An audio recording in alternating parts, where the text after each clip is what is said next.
What's going on, everybody? I hope everybody had an amazing weekend. As you know, NBA over the weekends, for some reason, just always gives us something special. It's just the weekends just hit differently when it comes to the NBA. So we're going to get into everything that happened this past weekend.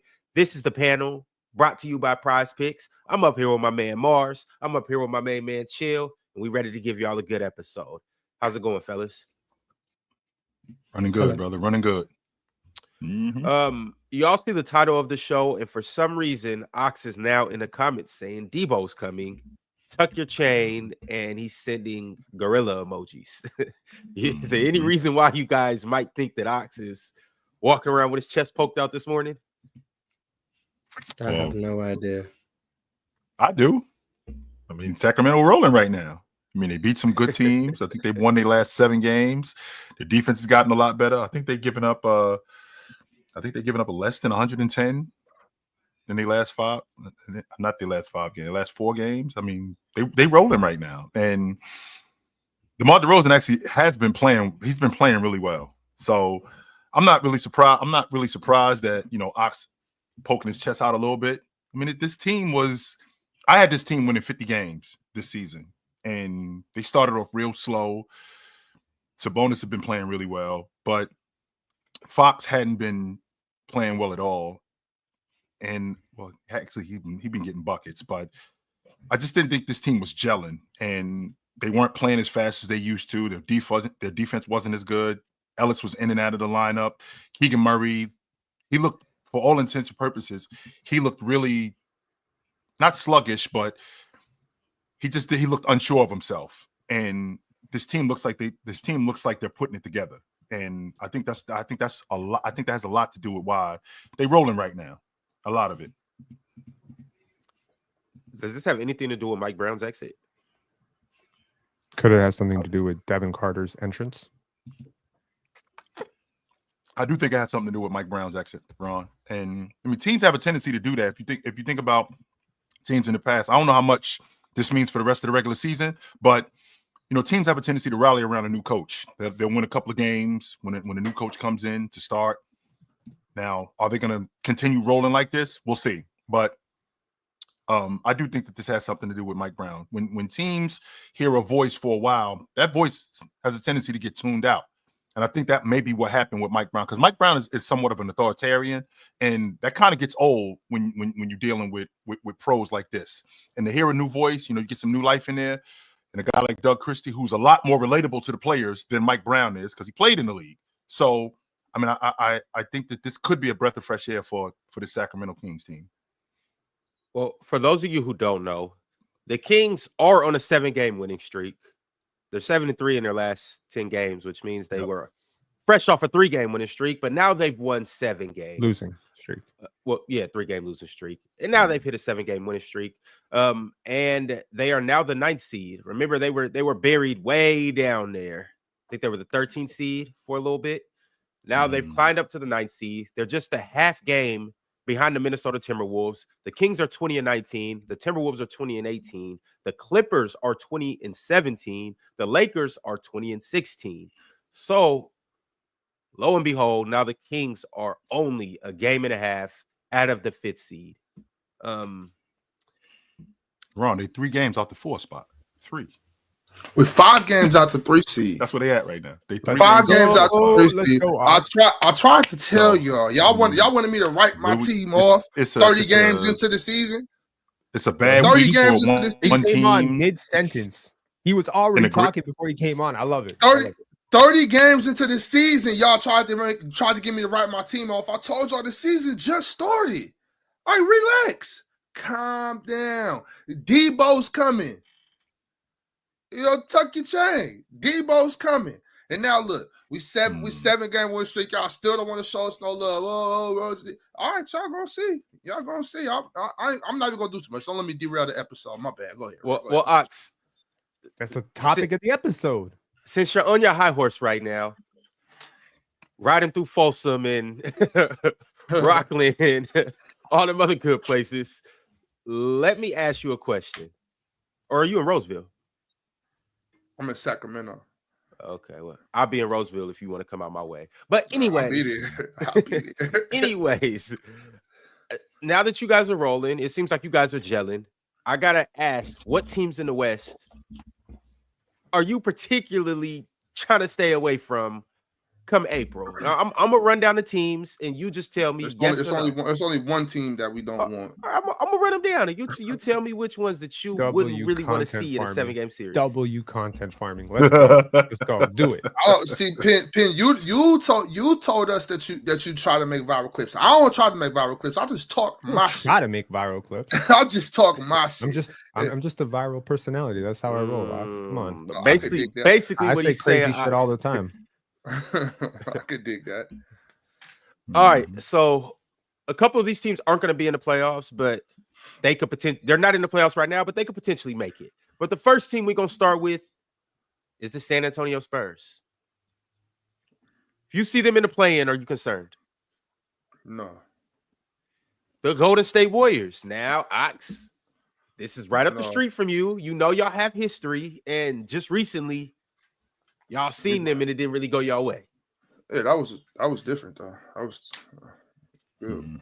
So y'all see the Warriors in the play-in. You not concerned? Bro, we just seen the Warriors in the play-in last year. All right. The Phoenix Suns. They got firepower, so we ain't gonna disrespect them, but we're not worried about them. The Minnesota Timberwolves. Now this is in a series. I think we beat Minnesota, but like we have good games with Minnesota. We do. Minnesota, we play them really well, but they don't got Cat anymore.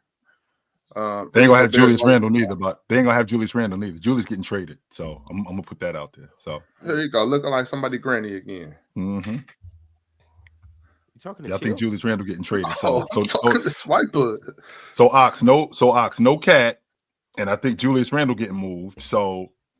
Well, it depends on who. Well, at that point, it just depends on who they get back and what happens. But right. I'm not concerned with Minnesota really though. It's only one team in the West I'm concerned with. Well, actually two because of the DeMar DeRozan curse. So wait, who is that? LeBron. Hold on. We gonna get there, son. We gonna get there. I'm working up the ranks. I got to keep it real. I can't just say working up the ranks. And they've been kicking our ass this year. So it may be this next team, the Los Angeles Clippers. You concerned about them?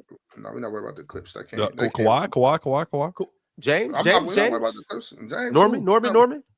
But we're not worried about the Clippers. But we'll run them to death. No. All right. Hey, you know where your defense ranks the last couple weeks?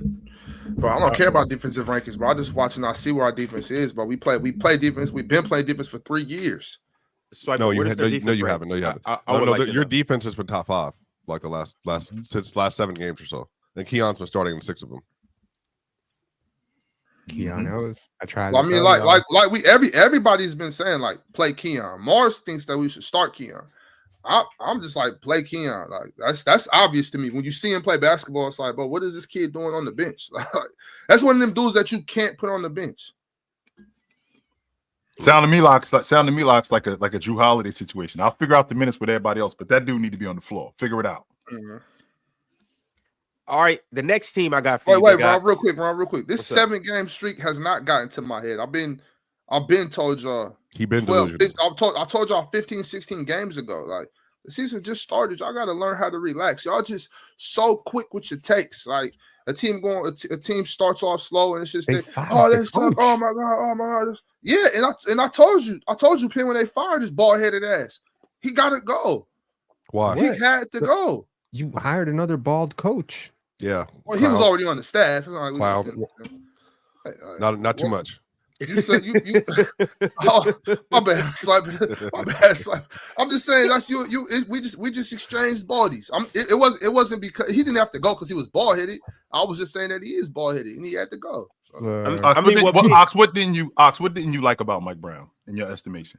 What was the problem with Mike Brown? I just felt like kind of like what you just said a second ago. You can be a great coach, but sometimes you just hit a brick wall where it's just like this is you know how you got some people that'll take you somewhere, and then you got to get somebody else to take you over the top. And I think Mike Brown is the epitome of I'll get you there, I'll get you to the top of the hill, but I don't know if I can get you over. So Mike Brown Mike Brown is a hell of a coach. I got nothing but love for Mike Brown, but like I said, you can't be pussyfooting around stars. Like DeMar DeRozan, that's a guy that you gotta press them more. You know what I'm saying? You gotta come to him and tell him this is what we're doing. You can't be asking your players questions. Right. So I didn't like that. I felt like, yeah, when you start acting like that, it's time for you to go. And it worked, but it worked a couple of years ago. I mean, it worked a couple of years ago when you guys was in third place. When you told me that 2 years ago, when you told me that this is what you guys were going to be doing, and I thought that you should need to check your prescription, because I was like, Ox is wild as hell for this. But Mike Brown had their ear, and they were playing defense. They were playing a lot faster. Then for some reason, this season, They weren't playing defense. We don't have to guess. They were 17. We were 100 playing defense. You can't see Swiper. Your problem is you look at ratings to see who's playing defense. No, they weren't playing defense 2 years ago. They were playing defense. They were not playing defense. In the 22-23. Why weren't they playing defense? Because the defensive rating told they were getting cooked when it mattered most. So they were getting cooked repeatedly. They weren't watching their defense against the Celtics. The Celtics were suffocated. I mean, the Celtics, a lot of that was self-implosion, a lot of stupidity. I would think the Celtics just sort of shot themselves in the foot. But I mean, damn, right? Like, the defense has to be competent to stop a team like that. Like, you gotta wall up on how many players you got to stop on the Celtics. I mean, I did not think that the Kings could pull off that type. I'm not saying like I didn't think they could beat Boston going into Boston. Obviously, Vegas did not think they could beat Boston. But I thought Boston was a little bit vulnerable in that situation. No De'Aaron Fox. Maybe, they sleep on their opponents a lot. The Boston Celtics do that. They almost slept on another opponent yesterday, the New Orleans Pelicans, and damn near lost that game too. So I'm just saying, but like at some point when the stops needed to be had, one team got those stops and the other team did not. And the Boston Celtics, if you were telling me like one of those two teams is going to get stops, you'd be like, damn, the Boston Celtics are going to get the stops. They have all the positive defenders. And Drew Holiday played. I don't want to hear nothing about health. Drew Holiday played. Jason Tatum played. All of them played. And on the other side, you didn't have De'Aaron Fox. You know what I mean? But Penn, even before that, so before to what Swipe was saying before that, last year, even year before that, De'Aaron Fox has been playing defense. That's back when Davion Mitchell was they were calling him off night. Harrison Barnes was playing incredible defense. Keegan Murray came into the league playing great defense. Trey Lyles was playing good defense. All these guys were playing great defense. Now, there was a lot of breakdowns. A lot of layups, you know what I'm saying? That's a part of the game. You have breakdowns. So the way it looks like from the stat, this is why I'm trying to tell you, Swiper, these numbers and charts, they be lying to you, bro. Like we play great defense, and then our rim protection was a big issue. Our rim protection still is an issue. I'm not saying like we fixed that. It's still an issue. But you can play great defense and still have subpar rim protection. Where the stats might show you something else because of our lack of rim protection.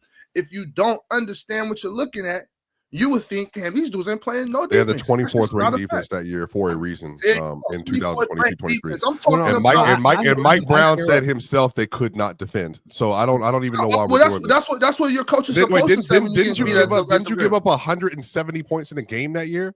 Hang on. Am I tripping?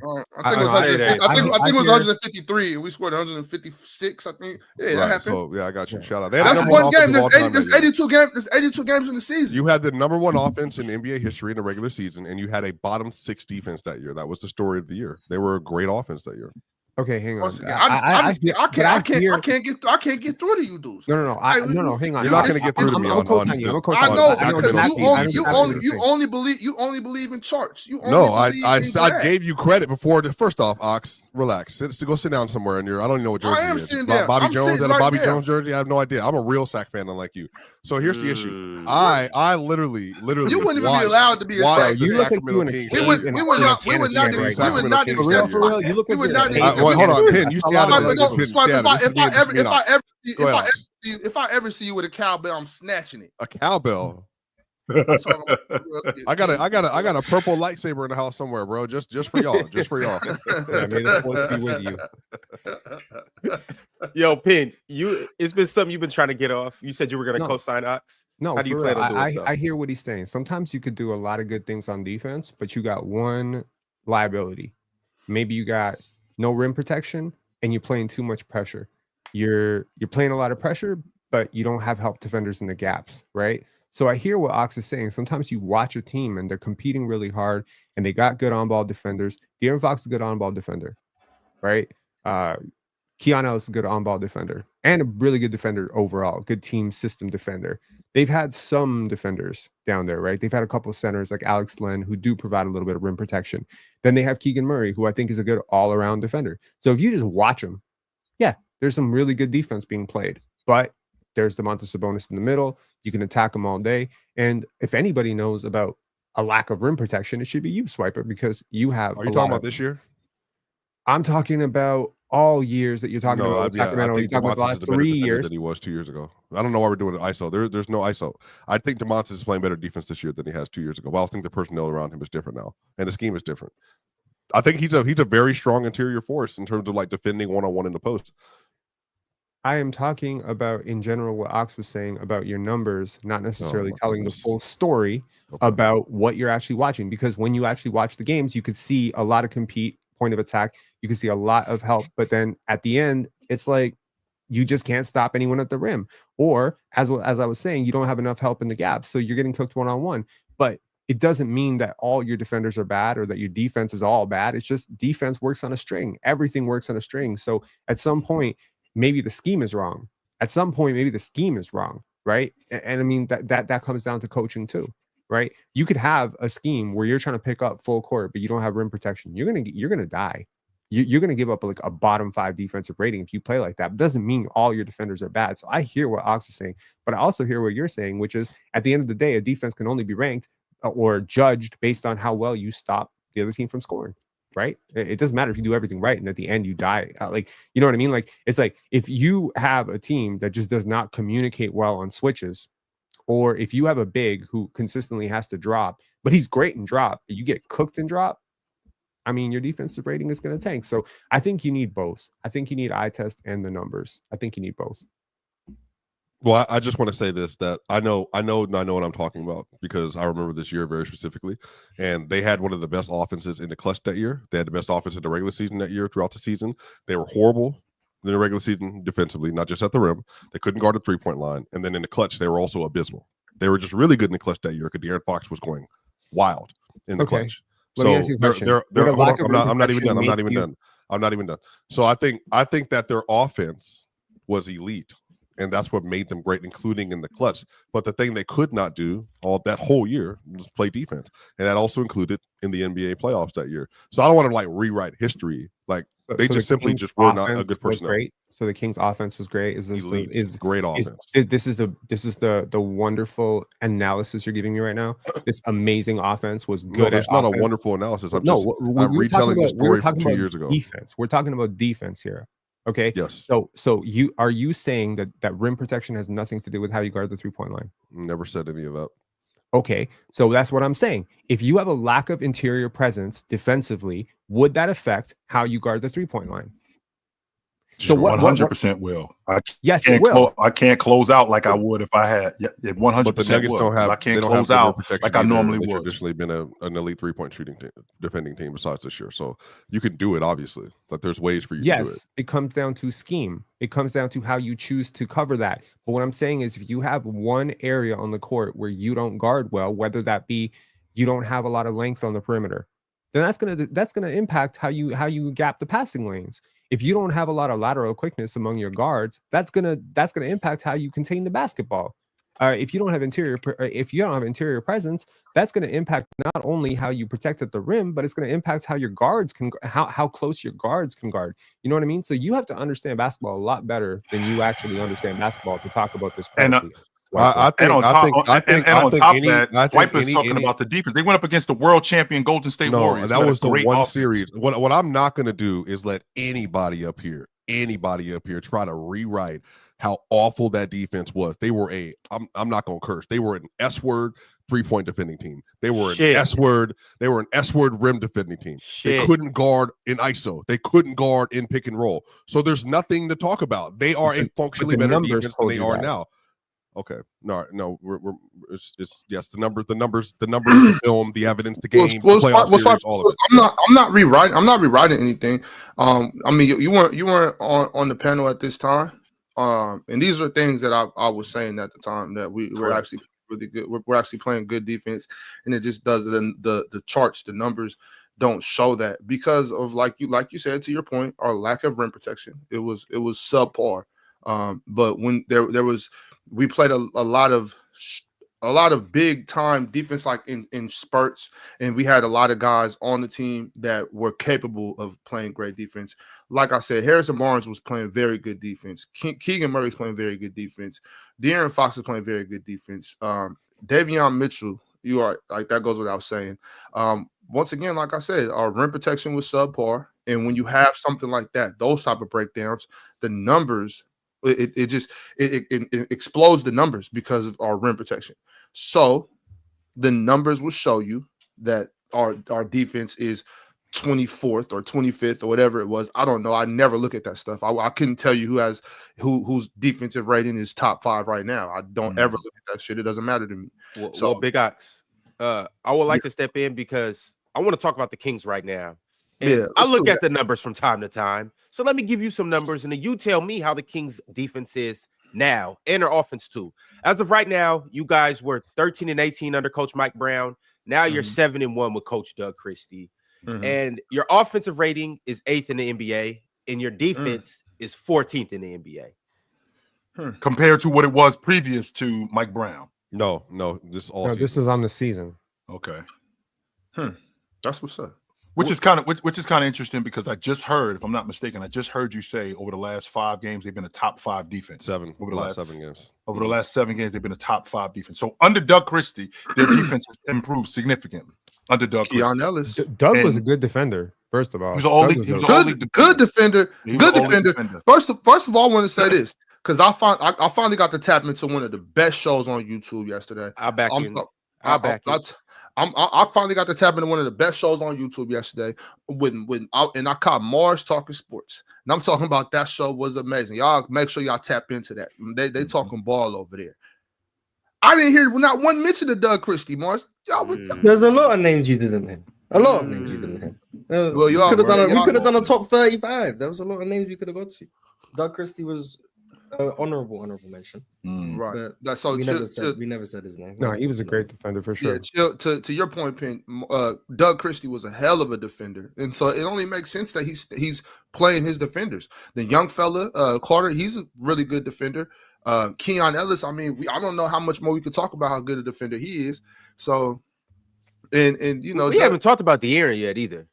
As much as y'all hate to give De'Aaron his props as one of the best point guard defenders, and I mean of point guards, not like point guards that come off the bench and play 10 to 20 minutes. I'm talking about point guards that play 30 plus minutes a game and are star point guards. De'Aaron Fox is at the top of that list, and he's a big reason why this defense is what they are. De'Aaron Fox is an all NBA level defender, all defensive level defender. No, he's on that wing. He is hellacious. He's the third best defender in the Kings starting five. Yeah, but that's because we got some hella defenders. You don't have 3 all league caliber defenders. You don't have one. I beg the difference. The only I one beg the difference. Keegan, Keegan, and De'Aaron. Keon, Keegan, and De'Aaron are all defensive level defenders. Yeah, we're gonna. Okay. Hey, you know what? Hang on, we even got Malik Monk playing defense. Hang on. I thought you could have at least praised Devin. You could have at least praised Devin Carter and his. Wait. I will praise Devin Carter. Who's your best defender? We got our best defender is Keegan. Cool. Keon. Okay, so I don't know which one of them two. Okay, but hold on, real quick, Pin. Hold on, Pin, because we got Malik playing defense. Do we not? Is Malik not playing defense? He's playing defense right now, but he's not a good defender. Those two things are not the same thing. Those two things are not the same thing. Just because I'm not a good defender and I'm playing defense, it's the same thing going on with Joker. Joker is not a good defender, but he plays defense. He don't play defense either. So he tries. He waves. He waves the ball a little bit. So the fact that we doing this right now, chill. Up and down the court. A dude out here in the clutch time. I'm talking about in clutch time, locking Tyler Hero. Okay. In clutch time, clamping Tyler Hero. Your third best defender is an all-league defender. Do you understand what you're saying? If I didn't understand what I was saying, I wouldn't say it. So you telling me you have 3 all-league defenders? I'm not saying these guys are going to be all league defender. I said they're caliber. They're all. How large is this caliber list? Is it like 50? There's only 10 spots, right? There's only 10 spots. If there's only 10 spots, does that mean that there's only 10 guys that are playing that level of defense? I'm glad you brought that up. I don't believe that. No. No, that's not the case at all. I hear you. Every year, I think there's like 40 all-stars, and there's only 24 spots. I hear you. But they're not 70 all-league defenders. No, and I don't think he's arguing that. But if you think about the crew that you got right now, Ox, is Ellis a better defender than J-Dub? Yes. No. Keon Ellis? Yes. Okay. Keon's amazing, but he's not. Keon Ellis. Yes. Keon Ellis is a better defender than J-Dub. Yes, Keon Ellis is. Okay. I mean, what are you basing that on, Ox? Because again, when I think about J-Dub, I think about J-Dub in the passing lanes. I think about J-Dub's attention to detail. I think about Keegan Murray in the passing lanes. How we doing, Keegan or Keon? Who's playing? I mean, my bad, Keon. We're talking about Keon. Keon. That's what we're talking about. And Keegan a better defender than him. Are you separating them or are you combining them as one person? Nah, you see Dragon Ball Z where they did the fusion dance and they combined the two people? I ain't never seen Dragon Ball Z run. No, I don't. Never. Come on, Ox. I don't got no problem with Dragon Ball Z. I just never got into it. Me and you had a whole conversation about Majin Buu and all them the other day, but stop. Yeah, but because I asked somebody, I said, who is this character? Because I was going to use that character for a stream. But I want to hold on. Let's get back to my point, though. Ron, not right now, Ron. Not right now. Keon Ellis might not be as switchable and be able to switch on the power forwards and stuff. But that's the only knock you can find for Keon is that he's not strong enough to guard to switch on the big. So the versatility may be one of the separators. How about the on-ball defense? Because when I watch J-Dub as an on-ball clamping shit, and when I watch J-Dub as an on-ball defender, he beats guys to spots. His anticipation is really good. Now, when I think about Keon Ellis, what kind of anticipation does he have? He guesses a lot. Too. I mean, that's what you have to do as a defender. He guesses, and I think he's good at that. But when I think about J-Dub, I think about him as an anticipation defender. He's really good. Plus on the glass, because that matters too, Ox. You and me talked about defense and rebounding and defense. Rebounding is 100% defense. Ox has been saying for years he doesn't count as defense, so he just doesn't factor that in. That amazes me. You being a big guy that you don't think rebounding is special teams. It's special teams. That's what he thinks. That doesn't make any sense to me. Rebounding is rebounding. Defense is defense. That's what he thinks. Right. That's just how I look at it. But if you know what though, Chill. I might, if for the debate we're having right now, if Keon was averaging 7 rebounds, I'd throw that in defense. Oh, 100% you would. 100% you would. No doubt about that. You would. Mm-hmm. Maybe that's why Domantas got that DPO wagon. Who knows? Hey, don't get me started on Domantas because we got a top 2 big in the NBA, and I don't know. You know what I'm saying? I don't know why y'all don't see it. Well, you know who one is. Top 2 power forward. No, top 2 big. You heard him. You heard what he said, Ron. Top 2 big. Not top 2 wait. Ron, no, this is not difficult, Ron. Yeah, he said top 2 big. Ron's like, damn, 2 cookies for one? Okay. Chill. No, we got a top 2 center and a top 3 big. Oh, God. So Jokic and Giannis are the only bigs better than Domantas. Sometimes, and when they match up against each other, sometimes I feel like Domantas got Jokic's number. Ox, this is what I get for co-signing. Damn it. Thanks, Penn, for putting that battery in my back. I regret it immediately. But I gotta play the chill role. You gotta give us legit logic why Sabonis is top 3 amongst all bigs in the NBA. Because nobody rebounds like Domantas. Okay. No, nobody rebounds like Domantas. He does it. The only person that facilitates like Domantas is Joker. Well, better than the only person that facilitates on that level. Alperen, the only big. We're obviously talking about bigs. Pin that's already been established. Sengun is not glass cleaning like that's already been established. We're only talking about bigs. Pretty good rebounder, but he's not glass cleaning like. Yeah, but they don't rebound like Domantas though. They don't. You're talking about best rebounder in the sport. He's by far the best rebounder in the NBA. He is not actually. I won't bring up any more numbers. Fine. Who now when you say Anthony Towns is leading the NBA in rebounds this year, I believe. No, he's not. You better look again, buddy. Sabonis took over. No, he isn't.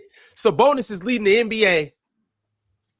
with 14.2 rebounds. Oh my God, he And just cooked you. He cooked you. Yeah, on it's the because numbers. he had 28 the other night. Yeah, This is the third or fourth year straight that he's done this.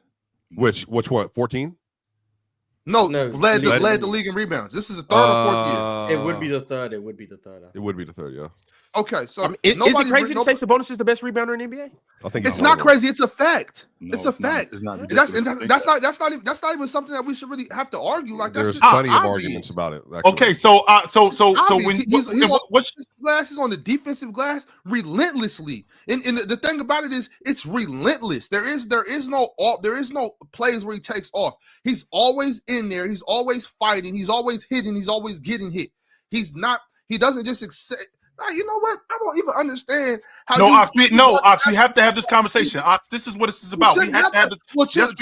Yes, we do. And this is why the chat gets mad at me. This is why the viewers get mad at me, because when it comes to shit like this, I just stop talking because there's no shit. How do you debate obvious shit when we all see it? And that's why there's some pretty elite rebounders. But for that reason right there, Ox, what you just said, Ox, because people aren't paying attention to Sabonis, because what Swiper is going to tell us, Swiper, in your estimation, who is a better rebounder than Sabonis? Before you I answer think there's that a tier one of rebounding. Is what I was saying. Okay, what I'm asking is who is a better rebounder than Sabonis? And what I'm asking is, what are you equating that to? When you talk about Sabonis as a glass cleaner, what do you look at when you talk about a rebounder? Because I think Sabonis, I think it's legit that Sabonis is the best rebounder in the game. Don't forget, it's the same dude who last year led the league in double doubles. I think he leading the league in double doubles and triple doubles. Right. So we just talking about glass. That's what we talking about. I don't know. I ain't even talking about assists. I'm just talking about the glass. I'm just talking about the glass. This is still, at the end of the day, when you get to the top, it's subjective. It is. Like, I'm sorry. Like, Karl-Anthony Towns is an elite rebounder this year. It's time to have a Jokic versus Giannis debate. All of a sudden, it's objective. For one trait, that's like shooting. Like, shooting is a subjective debate. Like, who behind Steph Curry, who's the best shooter in the NBA? You can't say it's subjective and then say what is an objective number one. Well, I mean, it's probably. I'm saying. Karl-Anthony Towns is an elite rebounder, Swiper. You're right. Karl-Anthony Towns is 100% an elite rebounder, but he's not a better. He's still Domantas Sabonis is a better rebounder. You can be elite and still not be better than somebody else that's elite. They're both elite, but Domantas. I don't think that Sabonis is clearing away the best. I think But again, I think he's in tier one. I think there's the three best defenders in free. Swiper, who's the best rebounder in the NBA today? January 13th, 2024 is the best rebounder in the NBA. Stand on it. It's 2025. Oh, man. Come on, Swiper, stop jiving and spit it out. It's 2025. I want to give Carl his flowers for what he's done. Like, I mean, respectfully. So Karl-Anthony Towns is the best rebounder in the NBA this season. You know, probably. You know what your two best rebounders have in common? Neither one of them protect the rim. Oh, well, you didn't have to do that, Pin. I don't think it's the truth.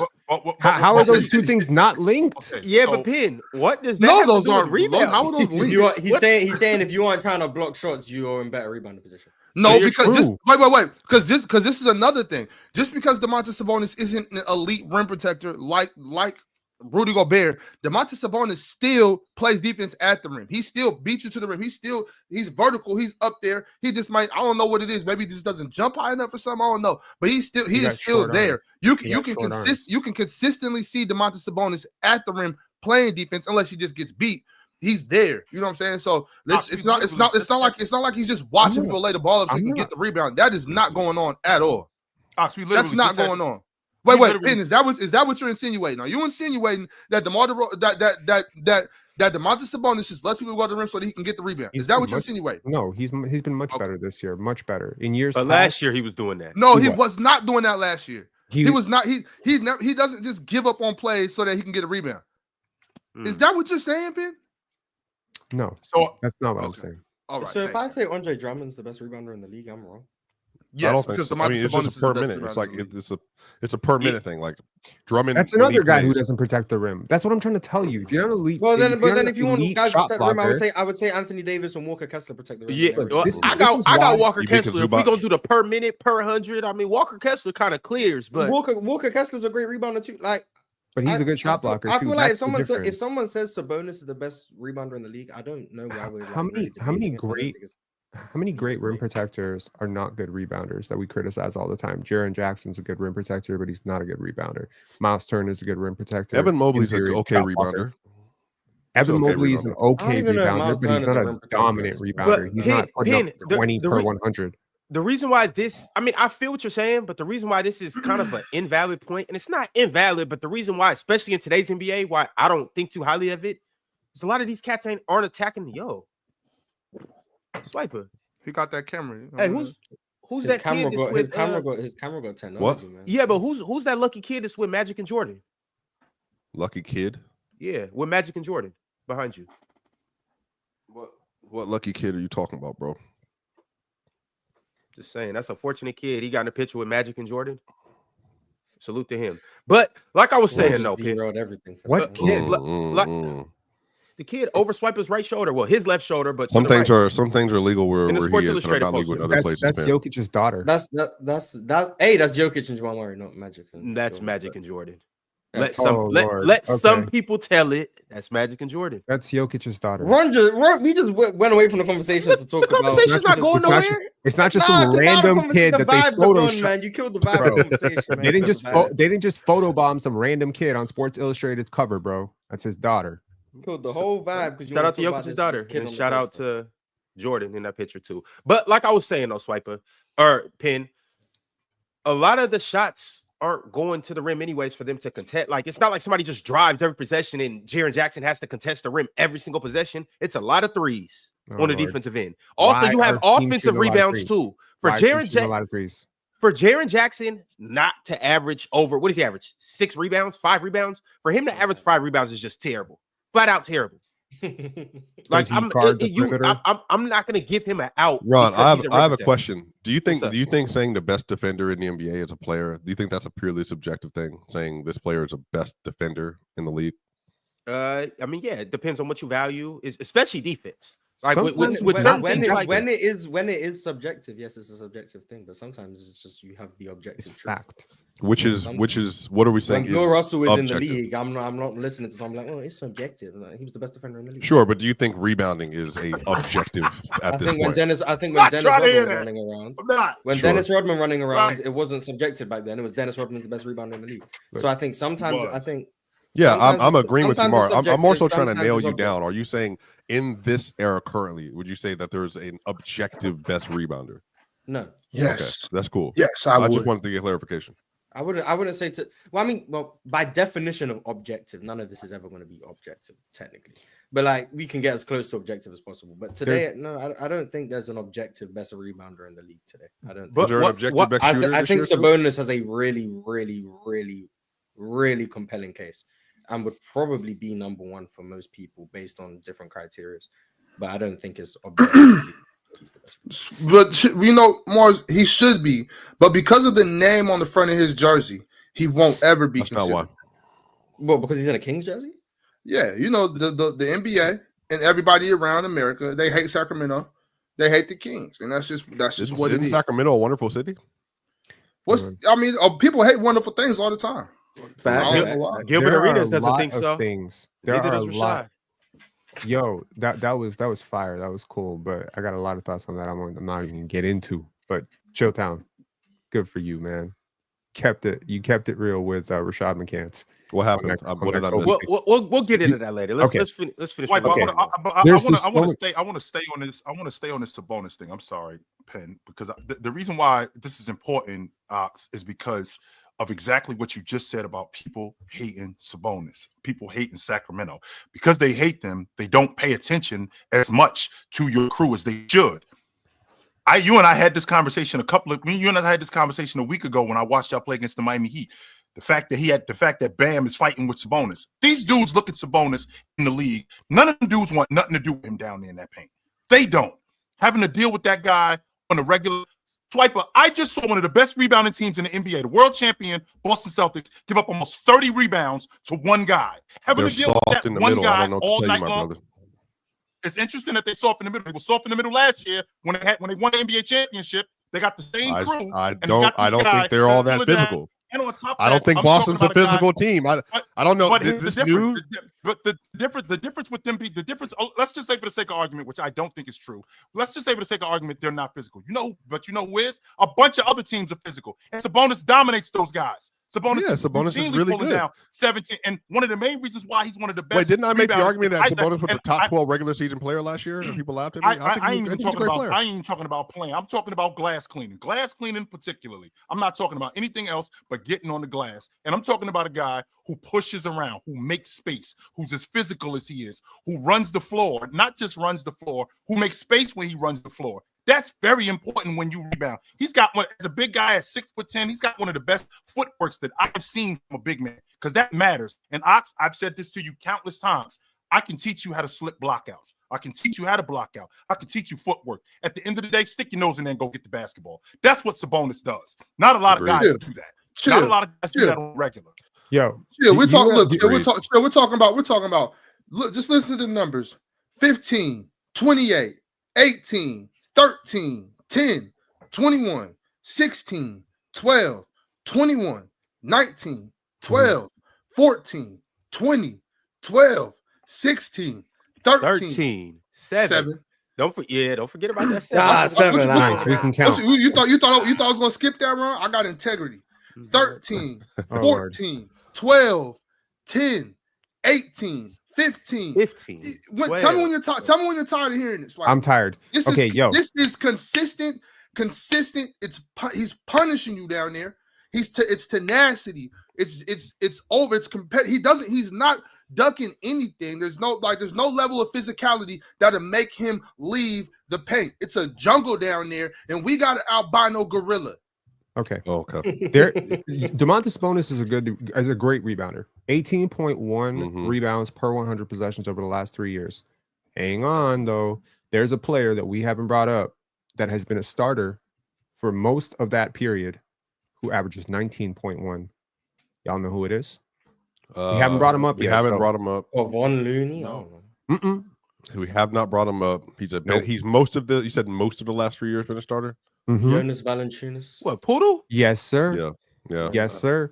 Jonas Valanciunas out there in Washington, toiling away in Zion country. And what I'm saying is like, the two best rebounders in the league, both from the same little country in Europe. Yeah, that's what I'm saying. That's Lithuania. That's Domantas big homie. I guess they both grew up watching Arvydas Sabonis. That's all I'm gonna say. He's from where, Bars? But he grew up in, he grew up there though. Yeah, Jonas grew up in. Can you just let something go, Mars? He's Lithuanian, Mars. He's just because you grew up in Brooklyn and your people are Jamaican does not make you less Jamaican. Yeah, but when Joel Embiid want to play for Team USA, it's a problem. Interesting. Look, what I wanted to say earlier was there's a lot of things. There's a lot of things that are going to impact your rebounding numbers. Okay, your position on the court is going to impact your rebounding numbers. If you're a switch big, if you're out on the perimeter a lot, that's going to impact your rebounding. Number one. Number two, how many other good rebounders do you play with? That's an important thing too. Number three, how close to the basket do you play on offense? I think that matters a lot because you're going to be in better position for offensive rebounds if you're not a stretch big like Karl-Anthony Towns, which is actually why his rebound rate is so impressive because he's often camping out by the three-point line. It also matters how good your defense is because guess what? If you can't stop anybody, there ain't a lot of defensive rebounds to get in the first place. There's a lot, and one more thing. Hold on, Ox. One more thing that really matters is pace. How fast a team are you? Are you the fastest team in the league? Are you a team that's putting, consistently leading the league in pace? Well, then there's going to be more rebounds to get. That's why you need to break things down per possession. And I think Jonas Valanciunas is criminally underrated in this discussion. I do think Andre Drummond's consistently underrated in this discussion. Karl-Anthony Towns is underrated in this discussion. Domantas Sabonis in this discussion. What I'm trying to tell you, though, is there aren't a lot of bigs who can do what Anthony Davis does. There are not a lot of bigs who do what Wemby does. Not a lot of bigs who do what guys like Joel Embiid do, and Rudy Gobert, which is they protect the rim. They can switch out a little bit. Giannis. Plus Giannis as well. Those guys are special because when you look at the totality of their contribution, it's not specific to one zone. When you have a drop big who's not very good at, again, what am I describing with Jonas Valanciunas? A drop big who plays a lot in the post, close to the basket, likes a lot of offensive rebounds, doesn't do a great job protecting the rim. That's the same profile with Karl-Anthony Towns. But granted, Karl-Anthony Towns plays on the perimeter a little bit more. That's the same profile as Domas. That's the same profile as Andre Drummond. I'm describing just big dudes who are pushing the league. Jokic too. But you know what's interesting? These dudes are like, I mean, these dudes are traditional centers playing against sometimes teams that don't have traditional centers. They're playing power forwards, and you got Paul George playing center. Yeah, Domantas Sabonis better get 25 rebounds. You know what I mean? Well, he wasn't playing center against Domantas. Like he's I understand that, but I'm saying like in a league where he did have 21 rebounds against Philadelphia. Yo, I don't think in the 90s I ever saw a player like Jason Tatum playing center. I don't think I saw that a lot. That would be an absurd, thing to happen. I don't think I saw, a lot of 6'6" centers, 6'5" centers. I don't think I saw Jalen Williams starting at center in my life. I never seen a guy who's 6'5" starting at center. So I'm curious though, Pin, about the rim protection. I just want to ask y'all a question about the rim protection. What does rim protection look like, and how do you establish whether or not somebody's protecting the rim? Is it about the other team scoring at the rim, or is it about the actual positioning of the defender? If I can test your shot at the rim and you score, does that mean I'm not giving any rim protection? I think it comes down to a few factors. Number one, how many shots at the rim does the other team attempt when you're on the court? So typically, if you're a really good rim protector, the scouting report figures that out and doesn't attack you as frequently, right? Number two, how often do you foul in those situations or create fouls? Number three, how well do you actually impact shots at the rim that don't go in? So we're not just talking blocks and tips and stuff like that, but we're actually talking like percentages. Do over a large enough sample, do opponents shoot better at the rim against you than league average? Because I mean, we can see through tracking data, through numbers, we can see what a player shoots at the rim. We can see a guy shoot 62% of the rim. Does he shoot consistently 72% against certain defenders and 50% against other defenders? Well, shouldn't those defenders get a little bit of credit for that? And then, of course, there's blocks. Like there's just the typical, simpleton. This guy blocks a lot of shots. Blocks are cool. They're not everything though. Some defenders are more positionally sound. They're not going to go for a lot of blocks. They're much happier giving up a contest, right? So that's what I'm looking at. I'm looking at a player like Wembanyama. I'm looking at players like Anthony Davis. I'm looking at players like Giannis. I'm looking at players like that where I'm like, I am very, very unlikely. I'm going to stop short and try a floater from 14 feet as opposed to try to challenge that dude at the rim. That has to count. That's rim deterrence. That has to count. So when I see the Sacramento Kings play, especially early in the year, I saw teams go downhill on that team a lot. I saw teams challenge Sabonis at the rim a lot. Now you might say that's because they're not respecting Sabonis, but I'll say there's a reason they're not respecting Sabonis. But he's been better. I want to just say that Alperen Şengün and Domantas Sabonis have both been much better defensively this year, and they both had that pylon tag last year. So good on them. All right, Big Ox. Last we left off, it was with the Clippers. I got a couple more. Right. We were doing that. Yeah. The Los Angeles Lakers. We don't want to play the Lakers. You don't want with the Lakers, so that's one team on the way. That's one of the teams. Ox, what's happening all of a sudden? Like it's not a coincidence that all of a sudden y'all start losing to them when y'all own them a couple of years ago. We went from kicking their ass consistently. Just leave DeMar DeRozan on the bus. And chill, as you know, I told you before, we could go 4-78. As long as you beat the Lakers, I'll be a happy man. So you know what, Chill? If we were to go 78-4, I'd be disgusted. And I'm disgusted right now. All right. I'm just trying to figure out what did DeMar DeRozan say to that man. I don't know, but it's sick. Let's take it a step further than where you at, Ron. I know that they won 7 straight, right? I know that the Kings just won 7 straight games. Mm-hmm. Now, my question that I'm asking right now: could the Kings win the Pacific Division? Yeah, we can win the Pacific Division. Because if you think about the teams in the Pacific Division, Lakers, Clippers, Kings, Warriors, Phoenix, could they win that division? And I know the first place is only separated by 2.5 games. I do get that. But if I think about how the Kings are playing right now, if they could keep something like this up, I do expect them to lose again before the season ends. I don't expect them to win every game for the rest. They're about to lose tonight, or tomorrow. You know who they got tomorrow? Who, Ron? Indiana.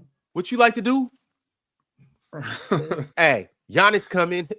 Yo, we got to talk about Andrew tuck your Nemhard. chain. We got to talk about Andrew Nemhard carrying that team back. We not worried about Giannis. But go ahead, though, Ron. Who's next? We should be worried about Andrew Nemhard. My bad, you.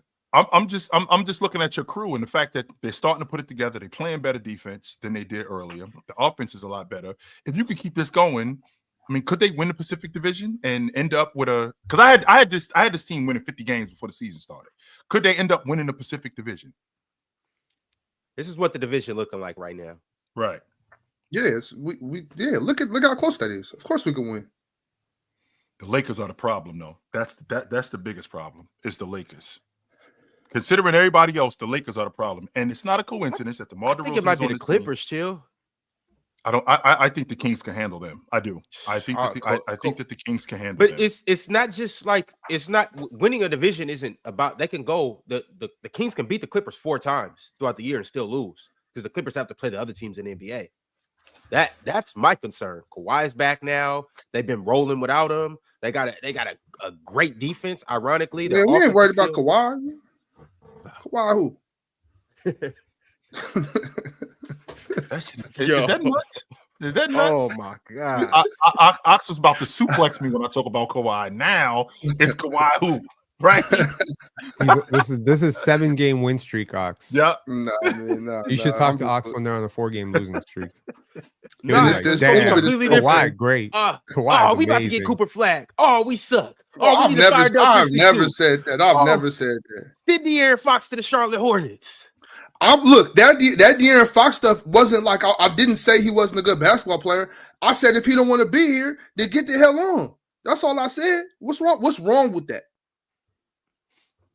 Like, what's wrong with that? There's nothing wrong with that. It was just kind of abrupt, Ox, but it was abrupt. I'm not going to say Rich Paul out here acting like he's throwing some weight around. Rich, get the hell out of here. If you don't want to be here, bye. Yeah.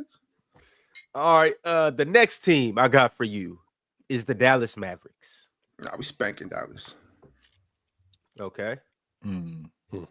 That's what, I know what you're looking at. No, the way that this is going right now with no Luka and no Irv, but when they actually get back in the lineup, you think y'all serve them, Ox? Yeah, we got something for Dallas. They know Dallas ain't hard enough. They're not what? So you think that's rough? So he don't think they tough enough. He thinks you don't think the Dallas is tough? Yeah, he don't think they tough enough. I said they not hard enough. That's what I said. Hard as in physical. Hard as in physical. Yes. Yeah. Lively, Gafford. Hey, Knuckles ain't scarred enough. Y'all think that Fox gang ain't large enough? Y'all think that Fox is better than Kyrie? I do. I mean, anybody else? Does anybody else believe that? Believe what? I don't. But I just think you have a very good chance of getting swept in a series where the other team has the 2 best players. I'm just throw that out there. Yeah, we're gonna get swept by Dallas. Sure. Market, it's gonna happen. Oh yeah. Hold on, no, Pin. You asked, was De'Aaron better than Kyrie? Mm-hmm. Yes, he's better than Kyrie. Yes. Oh, okay. So there's two of you who think that. All right. Not only, but how they might have the best player in the series, but we got 2 of the 3 best players in the series. Don't forget we got Domantas Sabonis. Wait, yeah. I don't know about that. I mean that's fine. Like either way. I still think we beat. I think we beat Dallas. I think we beat Dallas in 6, Ron. Okay.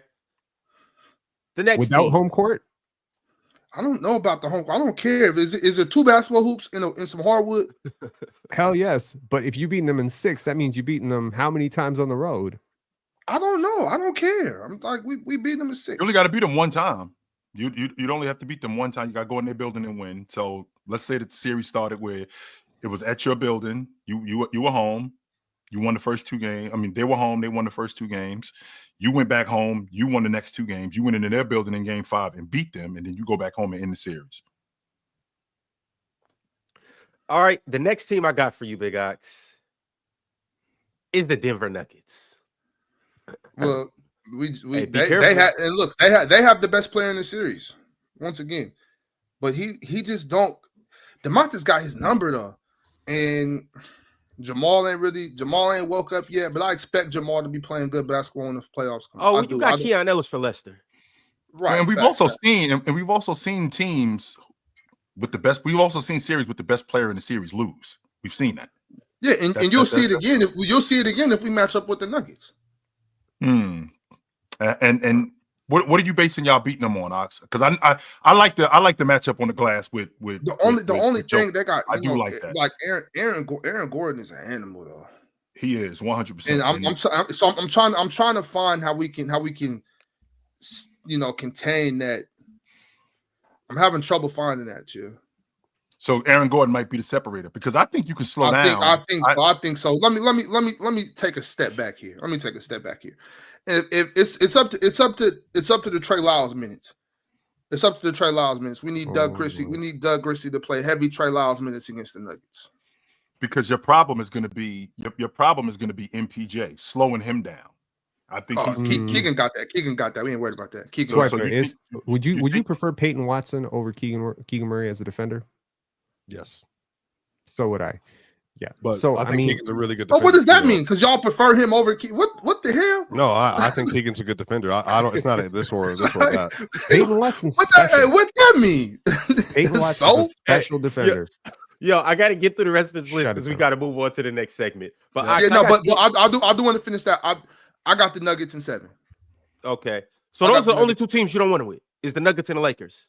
Because I was just gonna leave the top 3 teams out of this. And OKC. So I'm gonna leave OKC out of this. All right. OKC, Nuggets, and Lakers. Those are the 3 teams we don't want in the playoffs. That's so. I'm gonna just lump these 2 teams together. We spanking Houston and we spanking Memphis. Next, that's almost half the teams in the playoffs. Well, they're ninth in net rating. Can I get what the series would be against Houston and Memphis? Probably 6 with both of them. Maybe 5. Maybe 5 against Memphis. 6 against Houston. All right. Chill. Because De'Aaron got Ja number. We know that. I've been on record saying that every time I don't know what it is about Ja Morant, but De'Aaron Fox sees him and he busts his ass when he sees Ja Morant. No doubt about that. And Jaren Jackson and Zach Edey, both of them, they're getting terrorized on that block. So all right, y'all. Well, it's a beautiful Monday, and it'll be a better Monday if you guys liked the video, subscribed, became a member, and joined the Hall of Fame tier like Tracy Steele, Cobra Sunner Raditz, Multi Kenny, and Kendall Daniels. Be like those guys. Be Hall of Famers. Be great. And if you're in the chat, just keep going. Once again, it's Monday, so we got a couple good things to get into. We will be doing a weekend recap. I can't wait to hear what Penn has to say about this weekend. I can't wait for me and Swiper to glaze a certain part of the Nuggets. I can't wait to hear what Mars has to say about this weekend. And I can't wait to hear Chill's breakdown as well. And we did some pretty cool things this weekend too. So I want to talk about that as well. But in case you're not locked in, well, get locked in right now with PrizePicks, where you can run your game, control your game, and win your game. And you can get $50 instantly when you play just 5 using promo code PANEL. Now, usually this is around the time where I go into a whole spiel about all you have to do is download the app, and then all you have to do is use promo code PANEL. And all you have to do is pick your favorite players and go more or less. And eventually you can win cold, hard, real cash. But today, I'm going to tell you guys about a very, very special promo that PrizePicks has going on right now. We all know that it is Notre Dame versus Ohio State for the college football national championship. And in light of that, PrizePicks is doing you a favor, me a favor, all the Brits a favor, and everybody else in the world a favor by giving you the natty free pick. And if you're not familiar with who Will Howard is, he's a very good quarterback. You know, he led his team to the national championship, and all he has to do is throw for 1 yard. Yes, ladies and gentlemen, 1 yard, and you essentially win that pick. And so with that being said, this is a promo that I encourage you guys to jump on like yesterday. So once again, what you need to do is download the PrizePicks app. Use promo code PANEL, play $5, instantly get 50, and then take that 55, and use it for the free Will Howard pick. And we'll all be happy people. After the national championship next Monday, Tuesday, I think we'll all just be walking on water. But in the meantime, it's time to walk on some winning picks. Mars, Chill, Swiper, Ox, Pin. Pin, I need you to make my pick today because I didn't do my research. For the record, Ron. What's up? For the record, Ron. Penn State, this ass whooping was for you, but since you ain't had the nuts to show up, they're gonna have to whoop Notre Dame. That ass whooping was really for them, but they ain't had the nuts to show up. So Notre Dame, you're gonna have to take this ass whooping. Sure, this Notre Dame team is nice though. Yeah. Ohio State. I think Ohio State's gonna stomp them. I don't think they're gonna beat them. I think they're gonna stomp them. Hey, I want to ask y'all real quick. How do y'all feel about this college play? Because I've been since it was an idea or whatever they start bringing it up. I thought it was a really good idea to do the 12 team. But do y'all think it's been good? Yes, that's why I started getting into it a little bit more, Ox, with the strength that they expanded the playoff system. Because I live in the South, as you know, Ox, I live in the South, and they think that the SEC, if you ain't playing football in the SEC, you ain't playing football. They've been getting dog walked. And I love that Bama. Hey, Bama, it. You listening? If you ain't playing football in the SEC, you ain't playing football nowhere. Like there's football going on in other places. Sure, the South don't play football no more. They be down there. They play spades and drink whiskey. Yeah, that's all they do. Mm-hmm. Country ass fools don't play no football. Whoa, okay. But let's get back to it though. Speaking of football, hello Mars. Would you like to make a pick? Yeah, actually, they play football as in soccer. That's what they do down there. Mm-hmm. Jalen Green less. That was easy. Whatever Jalen Green. Is it that simple, Mars? Yes. And this Memphis defense slowing him down. He's gonna slow himself down, but it is okay. Chill. I want to take a look at the San Antonio Lakers game. I want to see what Wemby look like. Okay. Mm-hmm. Either that or what's the numbers look like for Wemby? Where you at, Wemby? Oh, there you go. 24.5. I like that number. 10.5 rebounds. I like that number too. The 39 points, rebounds, and assists. I actually like that. This game got postponed. Yeah. Over the weekend it did. I think they're playing tonight though. They are. Yeah. They are. I think they are playing tonight. Let's see. You know what? There it is right there. I'm gonna take that 3.5 threes. I like Wemby at the long ball line. You know he's gonna shoot 20 of them. Yes, I'm loving Wemby at the long ball line. Mm-hmm. Hey, Julian, what's Julian's points right now? In that game? Champagne. Oh, my bad. Mm-hmm. Go back to. You want me to go back to that, Swiper? Yeah, I just want to see what his because he's been a flamethrower as of late. I just want to see what his points are. Mm-hmm. 7.5, man. What's his demon? Mark, am I tripping if I say more? Well, let's see what the demon is. You take that. I think you can get double digits. I think I'm picking 9.5 there. Spray the champagne tomorrow. So I don't know if this data is going to help you because Wemby is obviously a very, very different player. But last year against the Lakers was one of the two teams that he shot over 50% from three across 3 games on pretty decent volume. So clearly the Lakers 3-pointers, Wemby, there might be something there. Okay. Law of averages. What you want, Pin? Come back to me. I'm still thinking. Oh, did we take a Wemby? What did we take on Wemby? Yeah, Chill already took the threes made. The 3.5. Well, yes, we can't. You can't bet anything, or you can't pick anything else on Wemby. So it's only one player per thing. You can't do Wemby rebound. You can only pick a player once. Oh damn. Okay. Clearly they don't have PrizePicks on Ontario. That's why. Well, I do know the Knicks are playing, so. Oh, that'd be great. Hang on. You know what I really want though? I really want Zubac's PRA against the Miami Heat. Okay, gotta stay true to myself. OG did us dirty last Friday. Yeah, one time, man. I had an individual. No, he did me dirty twice. I had an individual one. Chill. I'm talking about. I was counting. That money was already in my hands. And OG just decided to stay at home. Hey, that happened once, man. He decided not wear his lucky draws for one game in the season. Weirdly enough, I do take this shit pretty seriously. So if you're asking me to make a pick, I do not want to be the person who sinks your parlay. Like OG. It's not no big deal, Pinches. No, it is a big deal. To me, it's a big deal. Because if I'm the last leg of your parlay and it's $600 riding on it, and I said over and it was under, I'm gonna feel bad about that. So it's $600 that you never had in your pocket, so you didn't lose anything. You play for the love of the game, man. You play for the love of the game. If you don't want to, I'll pick for you, Pin. We're about to get a prize pick raise because you two are disgusting. Well, I'm saying you never had. You play for the love of the game. You do play for the love of the game. It was never in your pocket. If you are like, this meant to be fun. What's Anthony Edwards over? I would advise you to look at Zubac, but I'll go to Anthony Edwards. Oh man, that's a Red Auerbach type of pregame speech right there.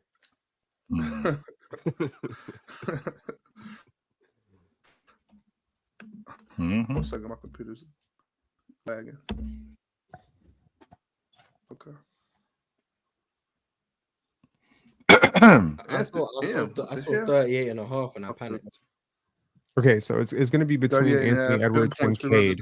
So Ant is going up against Washington. Their defense is cheddar. I'm just trying to see how he's performed against, like at least in previous years. I want to see how he performed against lottery teams and terrible teams. Is he the type of guy who beats up on them, or is he the type of player who, I mean, last year against Detroit, he averaged 18 per game. Doesn't seem to be super up on it. Last year against Washington, he averaged 44 a game, though. Damn. 50-point game saving him right there. Is he going to play? Well, is Washington going to push him enough to where he needs to get there? Well, that's exactly. The Timberwolves suck, by the way. Like the Timberwolves need every point Anthony Edwards. Jordan Poole. You see this points combo right here, Jordan Poole and Anthony Edwards? I like that. Hey, I like that. I feel like it's okay. So it's between that or you know what? I'm gonna let you decide between the two things that I'm thinking about, so that the onus is on you if this fails. How do you feel about how do you feel about Cade Cunningham in Madison Square Garden? Cade's been on a heater. He puts up huge numbers. He gets busy in Madison Square. Let me go to Cade real quick. Let me go to Cade. 24. No. I mean the PRA because he can go under on the points easy, but he does tend to fill the box score a little bit. I feel like don't go demon on that one. Whoa. You don't think he can get what's the demon on Poole and Edwards? I don't think there was. Oh, they don't have one? It was just their combo points. I would go with that. Or once again, I would check out Zubac. Yeah, the rebounds or the PRA.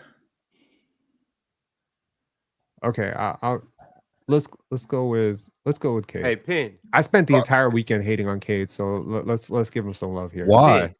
Didn't he give y'all a mean triple double? Pin, let it ride. 8 turnovers. So he had a that's abysmal defense. Okay, so what you want, Pin? You want the PRA or the points? Let's go with the PRA. More? Yeah. Yeah, all you guys do is choose more. You don't feel good about that? Just because Lester's a member of your family, that don't mean you got to be a member of mine, Ron. What the hell? I mean, even if the thing about it, like in basketball, even if you're playing a stifling defense, somebody has to score the basketball, somebody has to throw assists, so the stats will be filled up. Like the stat sheet, what? Stat sheets are going to be filled up. I cancel that. Go with the rebounds more. My bad. That's a good look too. Go for the 6 rebounds. Go for the 6 rebounds instead of the PRA. Hold on, what's the demon? Hold on, wait. Don't get greedy now. I was literally talking to Jordan about this like 2 days ago. I was like, yo, you need to get comfortable with taking the smaller win as opposed to chasing the biggest payout. All right, well, hey, guess or what? You could just play for the love of the game. After this episode, I'm gonna call you and I want to talk to you about you and Jordan's conversations. Just want to make sure I'm not missing any solid advice. But Ron, anyhow, are you picking or what? What you mean? Or is Penn really picking for you? I was gonna have Penn pick for me, but then we gotta hurry up and get this pick in. So go to John Morant because I have a feeling he finna fry the number 2 team in the West. with the Amen Thompson on them. And also too, by the way, this is a game that Chill's gonna be on playback watching tonight. So let's tap in. Man, Josh, this combo. Nah, just give me what's Josh's demon points? All right, buddy, slow down. Demon points. Oh, they don't have a demon? Oh, yeah, they're no bad. All right, well, if they don't have a demon, I'll just take the goblin. That still won't hit. All right, okay. Have you looked at Steph Curry? Have you looked at Steph Curry? Oh, are they playing tonight? Sleep on him. Yes, they are. They're playing the Raptors, who are a terrible defense. And Steph, wait. Steph grew up in Toronto. What's going a little on? bit. What's that supposed to mean? Go to Steph. Steph Curry or Seth Curry? Steph. So maybe Dale. Seth will damn near have more than Steph. Over 19.5. That's a guy. That's the goblin pick. And the Raptors are a terrible defense. That ain't gonna hit. Hell no. I think you got the right idea with that John Morant thing, Ryan. Yeah, if he was taking less, he had the right idea. Weirdly enough, that's an Amen Thompson led defense right there. You know what? It's really weird. Last year, Steph's lowest points came against Miami and Toronto. Yeah, so he's gonna be getting locked up by Scotty Barnes the same way that Giannis was getting locked up. So go back to Ja. I know you're joking, but Scotty literally held him to the worst game of his life last year. That is why his numbers are so bad. We can't have that happen. So we're gonna go with somebody who will not be held less, because there will not be a player on this team that can guard him. So we just lying now. What's going on? Oh shit. Oh my goodness. See, he took too long trying to pick Demetrius. Look what happened. All right, if it doesn't come up, I'm gonna just be forced to have to take Steph, y'all. Oh, that's damn. It went down? Yeah, you sure you want to do that? He's still going less, but damn. Hey, just type in his last name. Just go to the Rockets and Grizzlies game. You're just gonna go to the that assist combo, like, kind of comes down to how well you think the teams are going to shoot against each other. Really, last game they started. They should combine for 12 assists, though. Should they? 13. You need 12.5. Oh yeah, that's true. They still should do that. Josh should have 8 by himself. Ooh, and then Fred VanVleet going to have 1. All right, well, if PrizePicks heard you, Ron, trying to take that John Morant points, they just said nah. All right, well, if that's going to be the case, then I'll just go more on that assist combo. Let's make it happen. You should have took more on that points combo if you really believed in Ja to score. You already got Jalen Green. Is that still works that way? Sam Gibson saying Ja is questionable now with illness. All right, get it. Let's get off of that. just go to blocks. Take Ja off. Just go to blocks, and then we'll get up out of here. Pin, you were saying Jonas Valanciunas isn't really a good rim protector. He's not good at blocks. He's gonna get one. He's gonna get one tonight. You get one or two. I don't know. Bilal 1.5 versus Minnesota. Nah, Jonas. You damn right he gonna get one. Where you going? Julius Randle block. You don't believe in the Julius Randle block? Where? Let me see. I would go under on the Julius. I mean, I don't know. Come on, man. Julius Randle can get one. He can sneak one. What that turn into? Kyle Kuzma blocks. That's a demon. 0.5. Look at that. Come on, man. That's wild. You know Juju gonna get a block. He play defense. Oh my god. He'll tell you what, guy. Give me Jonas Valanciunas. It's not worth your entire parlay. Valanciunas. I guarantee Randle averages more blocks than Jonas. I thought you were about to click on that Corey Kispert over. I was like, oh my god. Yeah, all right. Almost did. 0.7. How many? I don't remember seeing Julius Randle block a shot this year. I haven't watched every Timberwolves game. So. All right, this is what we got right now. We got a nice little 6-legger. Starting with Jalen Green, less 22.5 points. Victor Wembanyama, more. Man, that's tough, Ox. 3.5 threes. I mean, Julian, I didn't pick this Swiper. Yeah, that was true. Man. Julian Champagne, another demon Champagne. pick. Champagne. Yeah, I 10 think points. Swiper, just so you know, this season he's averaging 3 threes against the Lakers this season alone. Who you talking about? Vic. Vic, yeah, he's averaging 3 Yeah. threes against the Lakers this year. So, And you know he's gonna shoot. But you know that's why they set the more or less at 3.5. Yeah, he gonna shoot enough. He gonna shoot enough. He gonna shoot 9. Chill. Is he gonna make 4? Yeah, That's the today's the million-dollar day. question. Today's the day. Yeah, he gonna Mhm. against LeBron. Yeah. Yeah, Victor strikes me as like a big game player. Like he rises to the moment. Well, then the Lakers that's not a big game. So Yeah, that Bucks game wasn't a big game. That is a big That's why game. he only had 10. All right, OG1 Kenobi, 24.5 PRA. Mm. More. Cade Cunningham, 6 rebounds. More. And the last thing that we got is Jonas Valanciunas. man, that's tough. 1 block tonight. All we need is 1. And we go from 20 to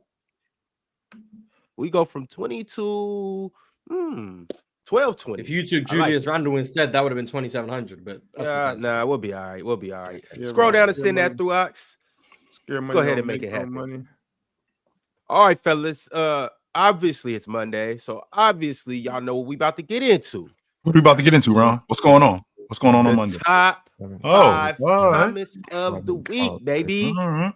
Let's make it happen. Okay. Appreciate once again everybody that taps in. Appreciate everybody that facilitates their good comments and thoughts and debates in the comment section. Not just during the show, like you guys do your thing during the show, but after the show, you guys come and do an even better job. Why, Chill?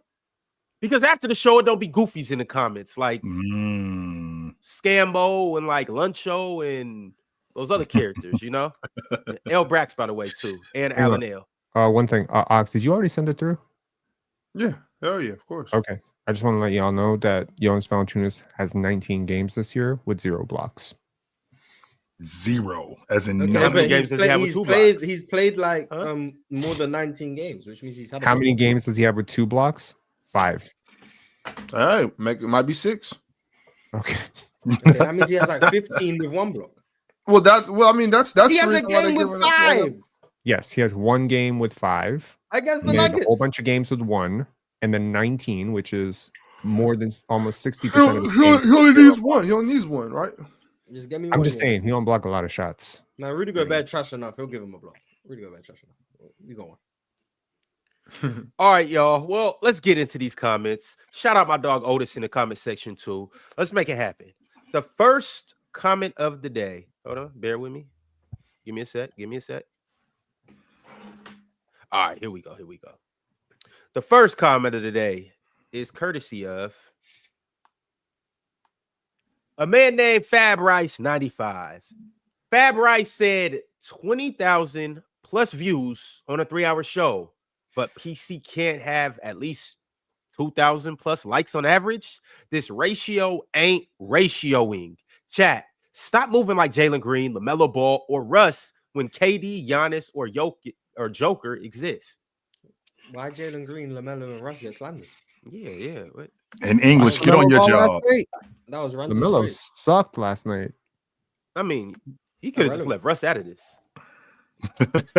That's my only concern. Well, Jalen Green gonna go less than 22.5 tonight, so I guess he fits the bill for today. But generally speaking, there's no need for that. But yeah, y'all get kind of what Fab Rice is saying. Salute to Fab Rice 95. Basically, what he's saying is do what you need to do in that like and comment section. Thank you, Fab. Next up, we have Prince DJJ. Prince DJJ said, great basketball show today. Nothing to say or argue, but I told y'all, when Penn gets philosophical, he's the best on the show at it. That was a dub philosophical talk overall, and I hope those who need to hear it do. Because it's never too late to get your dreams and do what makes you happiest. Thanks a lot, Prince DJJ. You have really anything, nice. any Monday motivation for us, Penn? Go get it. It's right there. It's right So there. There you go. It's right Go there. All right. Next up, we got a comment from Ty the Greatest. The Greatest said this. This was one of my favorite episodes, all things being considered. Basketball talk, funny moments, and all the life lessons all the guys gave. Top 2 basketball podcasts on YouTube, and Word. not 2, 100.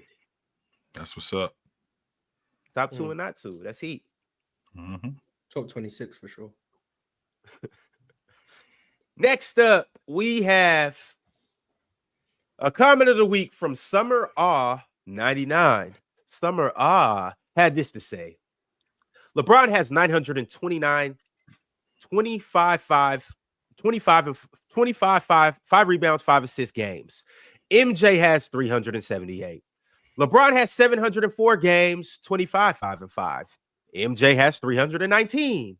LeBron has 417 games of 35 and 5. MJ has 237. LeBron has 189 games of 35, 5 and 5. MJ has 134. LeBron passed MJ in scoring with 1,700 less shots. MJ isn't a better scorer. He took more shots. Such an elementary argument. LeBron was asked to do more. Factoring in assists, LeBron contributes more overall offense per game anyway. LeBron on equal shots scores more than MJ. LeBron is more efficient than MJ from 2 and 3. Stop the BS. It's true. Yo, you stop the BS. Start with that comment. Stop the BS. I don't know why that's a top 5 comment of the week. That's the worst comment I read. I mean, it's factually all true. Yes, because those are called LeBron stats. It's those are LeBron stats. Yeah, you know that goes swipe. So for instance, like ESPN was doing that. I used to hate when they would do that because it's like, for instance, now I'm just giving an example, right? Mm-hmm. If Bron scored 21, 5 and 6, right? They're gonna be like, oh, that's a 25 and 5 game, right? But if Jordan has, for instance, 23, 9 and 3, you know what I'm saying? He didn't get the 5. He didn't get the 5 rebounds, whatever, but he had the 9 assists. It's like, wow, it's actually true. It's just it doesn't mean anything. Yeah, it's LeBron stat. They do that all the time. People can pick and choose stats to make whatever argument they want, but it's easy, and that's why we saying with the numbers, it's so easy to manipulate numbers. You know, my but favorite it took him LeBron 1,700 less shots. My favorite. Well, LeBron I can't debate that. When you take more threes, you score more points on less shots. That's usually how it works. So that's where you have to like understand that the errors were different. So when a guy's shooting 6 threes a game and he's making 2 of them, that's already 6 points. Where MJ is gonna have to take 8 2-pointers to get those same amount of points. Right. So it's just understanding the context of the shots that are being taken back in the day. That's why league offenses are all more efficient today, because they're taking the more efficient shots. That doesn't mean every scorer today is better than Kobe Bryant or Michael Jordan because their true shootings are higher. Same thing with the amount of shots you're taking. It's just understanding the shots that are being taken, how they're worth and what they're worth, and that's why you can take less shots to score. The same. March, this is King James we're talking about. That's why his IQ is what his IQ is, and that's why he's the king, and that's why he's the GOAT, because he was smart enough to know I'm not going to shoot those punk ass 2-point mid-range tough shots. Well, he did for like the first 12 years of his career.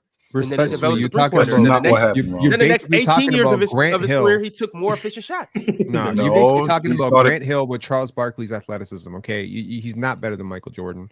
He's not better than Michael Jordan. Ron, the reason why he's not better than Michael Jordan. This is crazy to me. I don't know. It's crazy to me. You said what? Grant Hill with what? What happened? He just wanted to bring up Grant Hill and Charles Barkley for some reason. I don't know.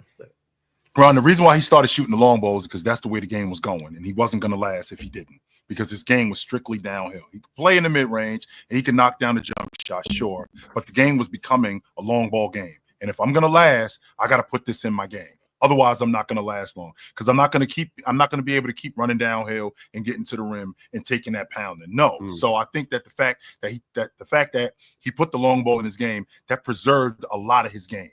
A lot. Or maybe he just wanted to be a better scorer than Jordan. Well, he thought of that, but sure. I mean, I don't know. A good player. I don't know if that's the case, Ron. I just feel like with him playing behind the long ball line, that's the way the game was going, and he adapted with the times. A lot of guys weren't able to do that, which would explain why they didn't last.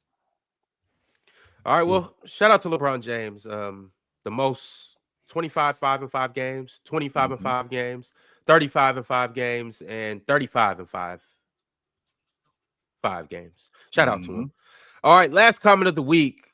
We have one from a fella named Red War Cam. Red War Cam had this to say. This is why I F with Gil. He's seen a real sports podcast who actually covers the game and gave us the collab we needed. That did happen. That did happen. Yo, I was just looking at Mars's face because Mars' face don't lie. That was hilarious. About what? My face doesn't lie. I don't think your face lies. I think if you genuinely his find face, something his really face don't lie, stupid- but his mouth sure does. His mouth lies a lot. He be trolling all the time. But yo, if you say something real stupid, just if someone says something real dumb, just look at Mars's face. Who said something real dumb? Mars can't hide it neither. On top of that, like he does an awful job. I choose not to. Kobe Bryant was an all-star as a rookie. Like, I mean, the that was just factually untrue. Hall of Fame of the dumbest shit I've ever heard in my life. No, that's just not true. Brandon Roy is Cade Cunningham is Brandon Roy adjacent. I heard Gilbert Arenas say that. And y'all gonna tell me Gil knows basketball. Crazy. Crazy. Rashad said Cade was Brandon Roy. I'm not gonna blame Gil for something he ain't say. Did Rashad say that? My bad. Yeah. I've been crediting Gilbert Arenas for he that. also said Cade was athletic. So who's Rashad? Yes. My bad. I thought Gil said it. Shout out Gil, shout out Rashad, and shout out everybody over there on Gil's Arena. It was dope doing the playback with them again. We are going to be on the main stage again for the rest of this month on Friday, so you guys know where to catch us Friday nights. We will be this Friday. We'll be doing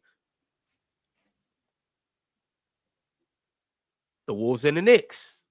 So we'll catch you guys this Friday on playback. Also, catch you guys tonight once again. Grizzlies versus Rockets. This is the battle of the second team and the third team in the West. It should be a shootout.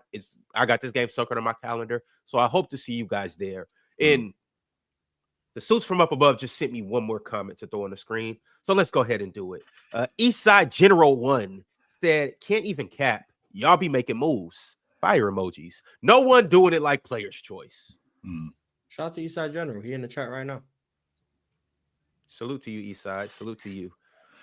All right, we got a couple more super chats, so let's go ahead and dive into these. And then we got to get to the top moments of the weekend. It was definitely a jam-packed weekend, a lot of action, so let's go ahead and get into it. Oli said, with Tony Allen's jersey retirement right around the corner, what are y'all thoughts on the GOAT Tony Allen? No matter what we say, it's not going to, unless we say he the GOAT, it doesn't matter because you already think he the GOAT. So no matter what we say, unless we say he the GOAT, it's irrelevant. You know what matters, though, Chill? You know what matters, Chill? Is that Tony Allen should have been brought up yesterday, Morris. What do you want me to do? It was very clear that the list had a very strong big man bias. I'm thinking maybe we just do a perimeter/wing defender list because I want to. That'd be fine. Tony Allen, Shane Battier, like those type of guys. I think they didn't get representation. Kobe Bryant. I would really be interested in first team all defense. Kobe Bryant. Let me know. I'm gonna ignore him. Let me know. What shooting guards was he guarding in the West, Ron? I told y'all the best one he was guarding at that time was Bobby Jackson, and he was coming off the bench. Bobby Jackson was my dog, bro. Man, what an era. But Mars, if y'all do that episode, I'll be interested in watching that. I would like to see that one. Yeah, you know what? I said I wasn't gonna do this today. I said I wasn't gonna do this, but I'm doing it. How the hell do y'all got Giannis Antetokounmpo higher than Kawhi Leonard? Okay, please, somebody help me. First of all, don't put that on multiple people. I believe there was one person who had Giannis above Kawhi. No one else had Giannis above Kawhi. I didn't have Giannis on my list. Right. Okay. I could probably put him at number 10 if I'm being honest, but I didn't have Giannis on my list. One person had Giannis above Kawhi. Didn't have Kawhi on the list. They had Giannis. And then everyone else didn't. No one else had Giannis. Don't be like low. Shout out the one person we're talking about. Why do we live in this weird world where you don't have to talk about who you're talking about? Talk about who you're talking about. John D. My right? bad, Morris. Mars, stop being a low. No. The reason I was saying that because I would like ideally for people to go and watch what I did on my channel. So what are you saying? If people find out that John D is your co-host, they're not going to watch your show? No. I'm saying instead of me spoiling who had Giannis on their list, I would say someone had Giannis on their list. Oh, others didn't. So you okay. go. Well, That's spoiler bad. alert, it was John D. Okay, go. Also, double spoiler alert. No, it wasn't. But anyway, Was it somebody No, else? was Pin, it? you ain't Yeah. watch. I So- didn't watch. No. No, Penn ain't I was watching. not He asking. talk about it like. See, that was crazy. But anyway, you got if to you're, go watch it. It if was you're a great. interested in the top 10 defenders a of the great show. 21st century, we did that yesterday on my channel. We had some special guests. If you're interested, go check it out. That's it. Hey, Damn, Mars. I'm trying to Damn, now I promote gotta my go check it channel. out. Sweet. There we Did we just plug your show even more by talking about this? Yes, we did. 4D chess. All There right. we go. Okay, sure. There we go. Mars. Right. But anyways, hold on, though. My bad, Ron. Real quick. So you see what happened right there, Mars. My bad, because I just heard it and I kind of You just just blacked blamed out. all of us. Yeah, Oh, so you I, did the same thing I Pin did- did. no. I'm showing. No, no. Ox was outraged in the chat. I was reading it. Ox was outraged. I was watching. I actually actively watched the show because I've been trying to catch Mars live, and I finally got to. And so I was. It was a good show. They were talking real good ball, and until they said that, and then until he said that, my bad. And then, but they continued to talk good ball after that, though. But I was outraged. I was livid. I'm talking about. I was really pissed. Really pissed. I couldn't believe it. Mars. Yes. Yes or no? I'm asking you a question. I should have led with the question before yes or no. Yes or no, can I don't want to, degrade the value of your show by being a Hell panelist. no, don't but let him. can I come and host the show? A segment? Mars, just a segment. You are not the. You are not the Best Seattle. You are not the best Seattle demographic players of I'm all time. targeting. All right. Yeah. Worst panelists on PC history. Yes or no? Yeah. All right. Cool. Wait, Pin. Yes or no? What? Am I still the worst host on PC history? Are you the worst host on PC history? Am I still the worst host in PC history?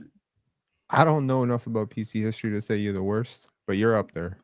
Well, you said you said it. You said you are the worst host in PC history. All because you read the super chat. It's crazy. All because you read the super chat. Yeah, I was See, mad I tried as to hell tell that y'all. day. Reading super chats sometimes overrated. Try to tell y'all. Pin But be speaking flying of off reading the the handle super when he chats. upset. What'd you call me? What'd you call me a PC?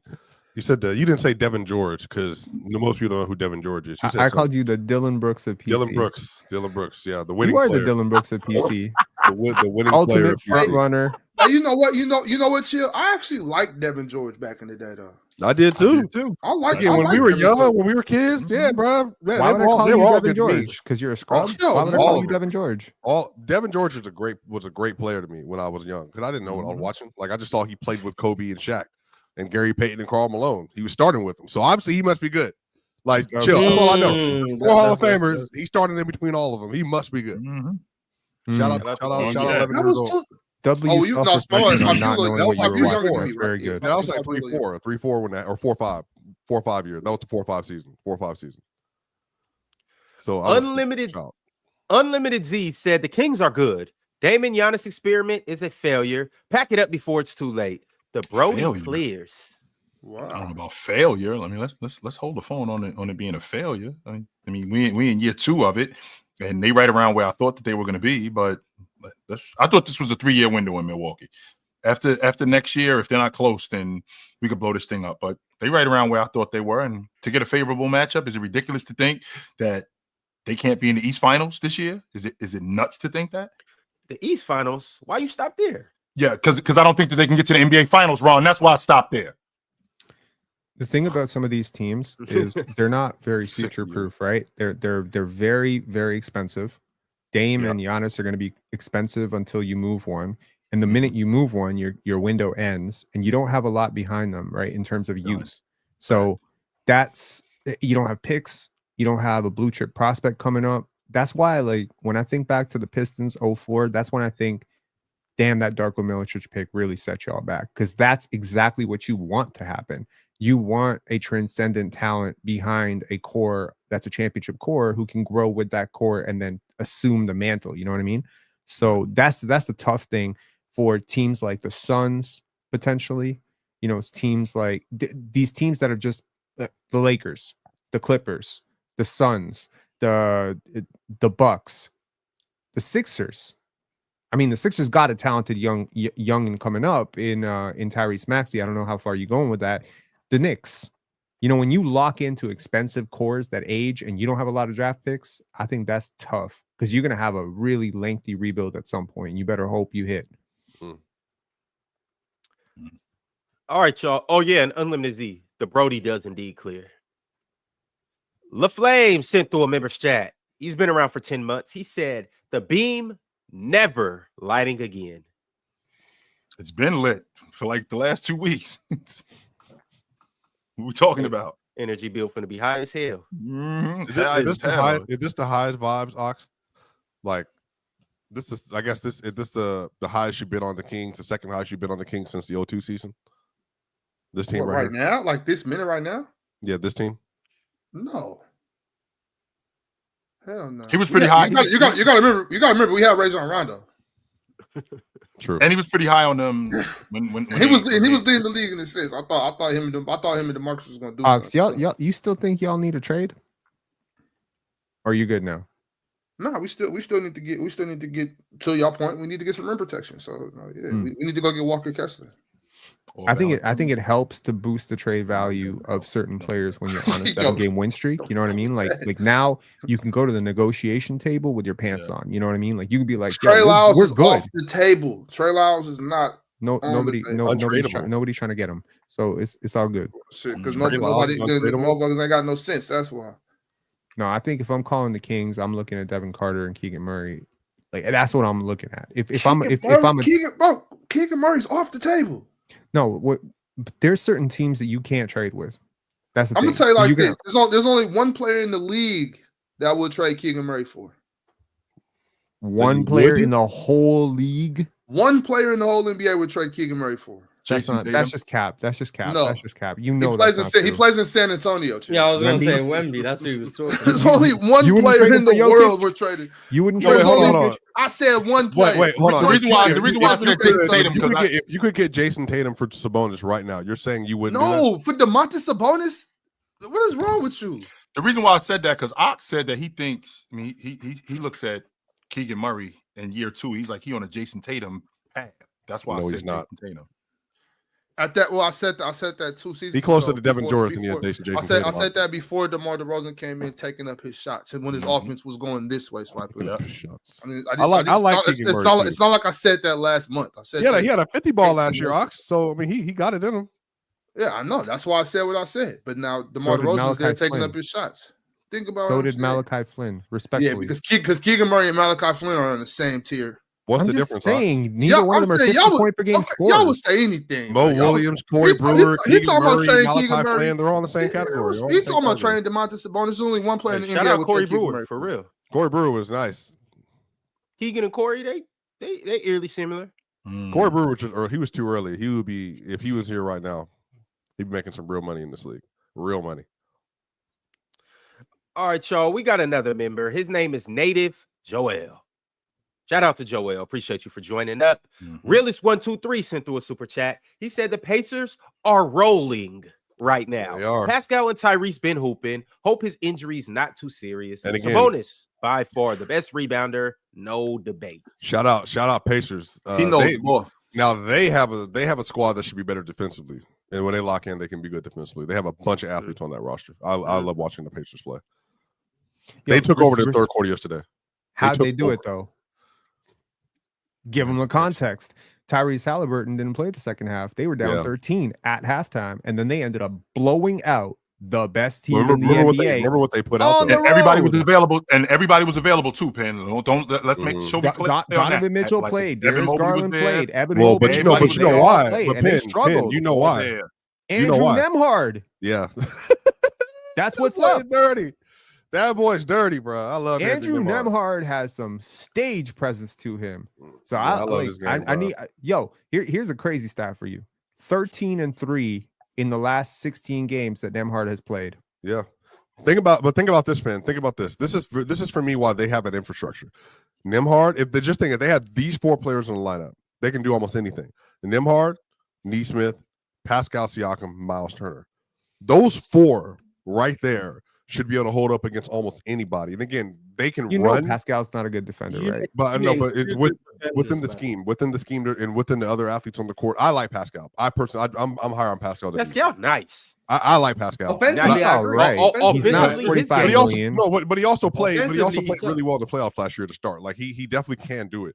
I think all four of those players, Holly's doing anything defensively, but his passing, his playmaking, chill. They can get it. Like they can go. Like that team can go. And then you got Benny, like Isaiah Jackson, obviously. Like I mean, they got some dudes. Like let me deliver you a hot take. If the Indiana Pacers and the Boston Celtics swapped Tyrese Halliburton for Jason Tatum, I tell you right now, I would say the Indiana Pacers are a championship contender immediately.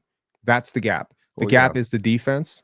The gap is that small forward position. The gap is having that switchable defender at the 3. They don't have one. I mean, they have something like it, but the problem is, like, some of their best defenders are just not in the lineup enough to impact the game. Jarris Walker could become something for that team, and I'm surprised you didn't name him because I do rate him defensively, and I rate Nesmith defensively. But you see what they did though. They're like they got Isaiah Jackson, obviously, you know, dealing with whatever. They just got too much depth. But they have players. They all can play.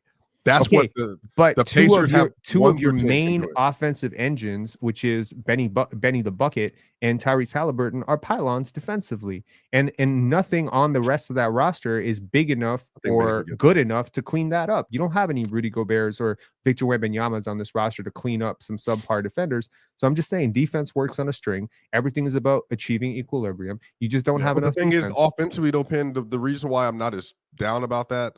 I'm not talking about winning the finals, obviously, but even what worked in the playoffs last year, and Chill remembers it because he was obviously big up in the Celtics all year. They even put the Celtics, who were way better last year. I think in reality they weren't way better, but I think in numbers they weren't way better. But I think in reality they were way better. I just like the Celtics team different last year. The Celtics were a buzzsaw, and the Pacers put up had a 122 offensive rating, whatever it was, in the Eastern Conference Finals, even with Hallie going down.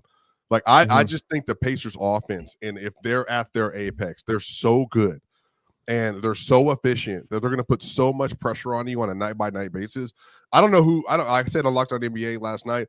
Whatever that tier is below Cleveland and Boston, I think the Pacers are right there with everybody else, including the Knicks. If they're fully healthy, what would you say to this trade if you're Indiana and who says no to this trade? So I think this trade would help both teams. Okay, Benny the Bucket, Benedict Mathurin, plus Jarris Walker to New Orleans for Herb Jones and Jordan Hawkins. Say it again. So Benedict Mathurin. So a little bit of offense goes out the door. Plus a young prospect, Jarris Walker, goes out the door to the rebuilding and tanking New Orleans Pelicans for Herb Jones and Jordan Hawkins. You might get cussed out. By who? Why you don't like that? Ox? Who says no? Why do not like that? You talking about Herb Jones? Why would New Orleans want to give up Herb Jones? Come on, because you're getting two I'm players. starting over with Herb Jones. Okay, but okay, Herb is a luxury. Okay, Herb number one, Herb is a luxury on a winning team. You're rebuilding. Right. You might be waiving Zion. You just suspended Zion. You have some issues on that roster. Herb is a winning player. There's a lot on the line to be losing this year. There's a lot of teams. I don't know if you watched the tank off between the Nets and the Utah Jazz yesterday. Have you ever watched two teams both trying to lose the basketball game and both get stuck in overtime? Because it was hilarious. The lineup I think they were down 23 points. Utah was in the fourth quarter or something like that, and they Utah was back. Up, wasn't there? Switch. Yeah, Utah was up, and then it's just like I don't know how Will Hardy does it every so often, but he just tanks these games right at the end. And then it was if y'all caught the game, I know most people probably looked at Nets, Jazz off, but it was the craziest ending. To end regulation, Isaiah Collier, who has been struggling notoriously all year, some people think he's the worst player in the league. He gets a rebound. I think it was like right at the end of regulation, and Colin Sexton's like demanding the basketball, like give me the ball. He's screaming at him, and he looks him off, and he gets a backcourt violation. Sorry, he gets an 8-second violation because he doesn't cross over the line enough. And then they're yelling at each other in the huddle, and then to end overtime, who hits the game winner? The very same Isaiah Collier on a breakdown by the Nets. So I just thought that was crazy, but to me, it was very clear that these are two teams that are trying to be bad. They're trying to lose. And the Nets are good bad, though, I think. But the Nets compete. If you want Herb Jones, you're gonna have to put Tyrese Halliburton in that trade. All right, no, we're not doing that. Oh Lord, no, relax. We're not doing that. But there's clearly a fight. There's clearly a fight still going on in New Orleans. And one, if I'm thinking about upgrading, because Penn, you talk a lot about tinkering with rosters, like when you got something good going on. I can appreciate that when you rolling, sell high. All right, I can definitely get with that. But I mean, they're having a fire sale in New Orleans, Mars. So if I'm who told you that? They got the worst record in the league, Mars. They're awful. Okay, that doesn't mean they're having a fire sale. You just made that up. They are. And you just said no, I'm not. No, I'm not making that up. No, hang on. Stop right there, Mars. Let me make sure. Hold on, Penn. Hold on. Stay right there, Penn. Let me make sure I'm understanding what's going on, Mars. So Herb Jones and Trey Murphy were going nowhere. Right, they did say that, but things changed. So let's. What else are they gonna say? They're gonna say they're on sale. They ain't Brandon Ingram. Why would they trade Herb Jones? The only players they said was going nowhere. The only players they said was going nowhere was Trey Murphy. They already got rid of Larry Nance. How old is Herb Jones? They already got rid of Valanciunas. 27. Who? How old is Trey Murphy? Like 24. 25. Yeah, he's a kid. He's like 25. I know one thing. Trey Murphy ain't going nowhere. Herb will go before Trey does. Neither is Herb, bro. It might not. I'm just saying Herb will go before Trey do. Trey Murphy's 24. Try to told y'all about Trey Jones. So Valanciunas gone. And I wonder if we would have had this conversation last year. Valanciunas gone. Dyson Daniels gone. Let's see. Who else am I thinking? Najee Marshall gone. Larry Nance gone. Now this team is at the bottom, not of the Western Conference, but at the bottom of the NBA. What are we doing here with this crew? When you talk about having a fire sale, Mars, we're not winning with this team. Zion has already proven over the last 4 years. He has proven this is who he is. They already made it clear that they're coming off of him. So I found out one thing, and one thing is very clear. When you come off of this, more times than not, we can have a conversation about that. If you come off of this and this, we can also have a conversation about that. So if you're coming off of Zion, if you're coming off of Brandon Ingram, we can have a conversation about Herb Jones. We 100%. You already came off of Dyson Daniels. You came off of Valanciunas. You already coming off of Zion. You already made it clear that Brandon Ingram is available. I can have a conversation with you about Herb Jones. 100% I can have a conversation with you. Yeah, maybe after they trade those guys, but they haven't traded any of them yet. They haven't traded Zion, B.I., or CJ. It's extremely disingenuous to say, well, they got off of Larry Nance and Najee Marshall, Dyson Daniels, as if that's a sign that they were planning on blowing things up. They got off of them to afford DeJounte Murray. They were trying to win. They didn't get off of these guys because they knew the future was bleak. No, they got off of those guys because they thought DeJounte was going to help them win. Then the team got hurt. Then New Orleans comes out. Then New Orleans comes out and says, okay, everyone's getting hurt. The guys we are 1,000% keeping are Trey Murphy and Herb Jones. And your brain decides to tell you, well, if they're going to trade Brandon Ingram, we can call them about Herb Jones. They aren't going to trade you Herb Jones for Benedict Mathurin and Jarvis Walker. Why not? If they told you the guy's untouchable, why not? You think Jarvis Walker's changing that? So he's untouchable for Benedict. He's untouchable for Benedict Mathurin. Is that what I'm understanding? I know Jarvis Walker's a good young player. Who? So he's untouchable. Herb Jones is not going from untouchable to tradable because of Jarvis Walker.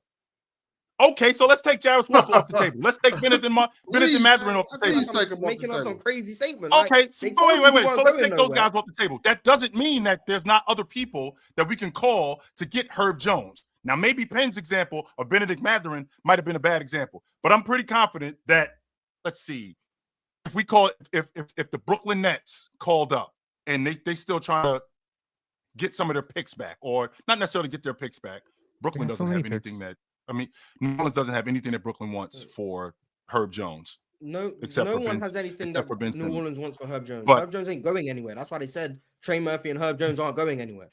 Okay, I don't know if you figured this out yet. I know when there's great role players on bad teams, everyone's like, well, free them, get them on a good team. I was doing the same for Larry Martin. But at some point, we just got to understand, the New Orleans Pelicans aren't trading Herb Jones.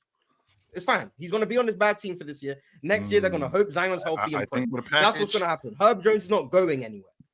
He's on the team for this year, and he'll be on the team again next year. That's what's going to happen. With that being said, like, obviously, when things are going bad, it's hard to, see the silver lining and see the bright side of things. But New Orleans is in a privileged position right now. You got Trey Murphy, You got Herb Jones. You still got Zion, who has looked solid this year. Obviously, he has injury issues, but you can still trade Zion. You can still keep him with your young core because he's still a young guy. Who's trading for Zion? You still got Brandon Ingram. They got a couple. Right now. Jordan Hawkins. They still got a couple other assets over there too. Thing about it is, obviously, they're gonna have the odds to get a very high pick. They get a top 3 pick that comes in, and y'all keep saying that this is a strong draft class. They get a top 3 pick to go with the guys that they got. And they still got DeJounte Murray and CJ McCollum, 2 valuable trade assets. If Phoenix called up New Orleans and said, hand over Herb Jones, we'll give you Ryan Dunn and a couple of ones. They saying no? They don't have a couple. Phoenix don't even have. They don't have any ones. They don't have a one. Ryan Dunn ain't you really might get cussed out asking for Herb Jones. I'm telling are y'all underrating Jarris Walker a lot? There's no contenders that have. I didn't realize that. I didn't. As big of a Herb Jones fan as I am, I didn't realize Herb Jones was this untouchable. This is amazing to me. All right, the Pelicans told you he was not. He's not Mars. Even though I hear TV did it all the time. God. All the time, Pen. Not sometimes or most times, Pen. All the time you say that.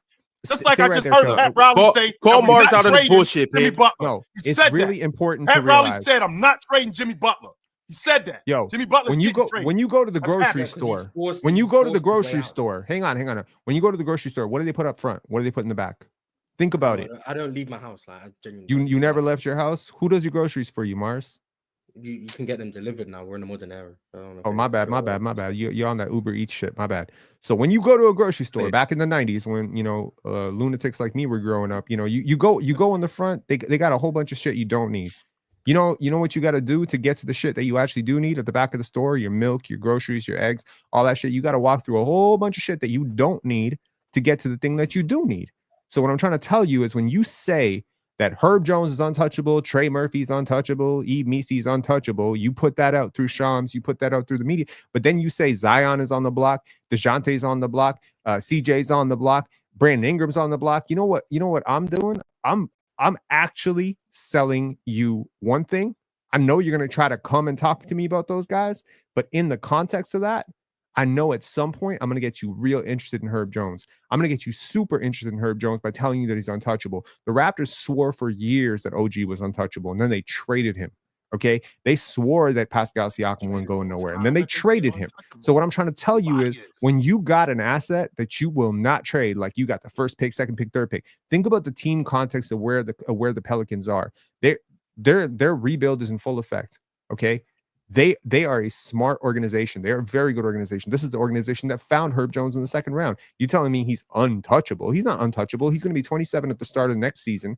He is absolutely in his prime right now, and they are trying to be bad because they're trying to accumulate bottom 5 picks. You don't let Jonas Valanciunas go and then go into the season with Yves Misy as your starting center, who was a project big, who I love, but you don't go.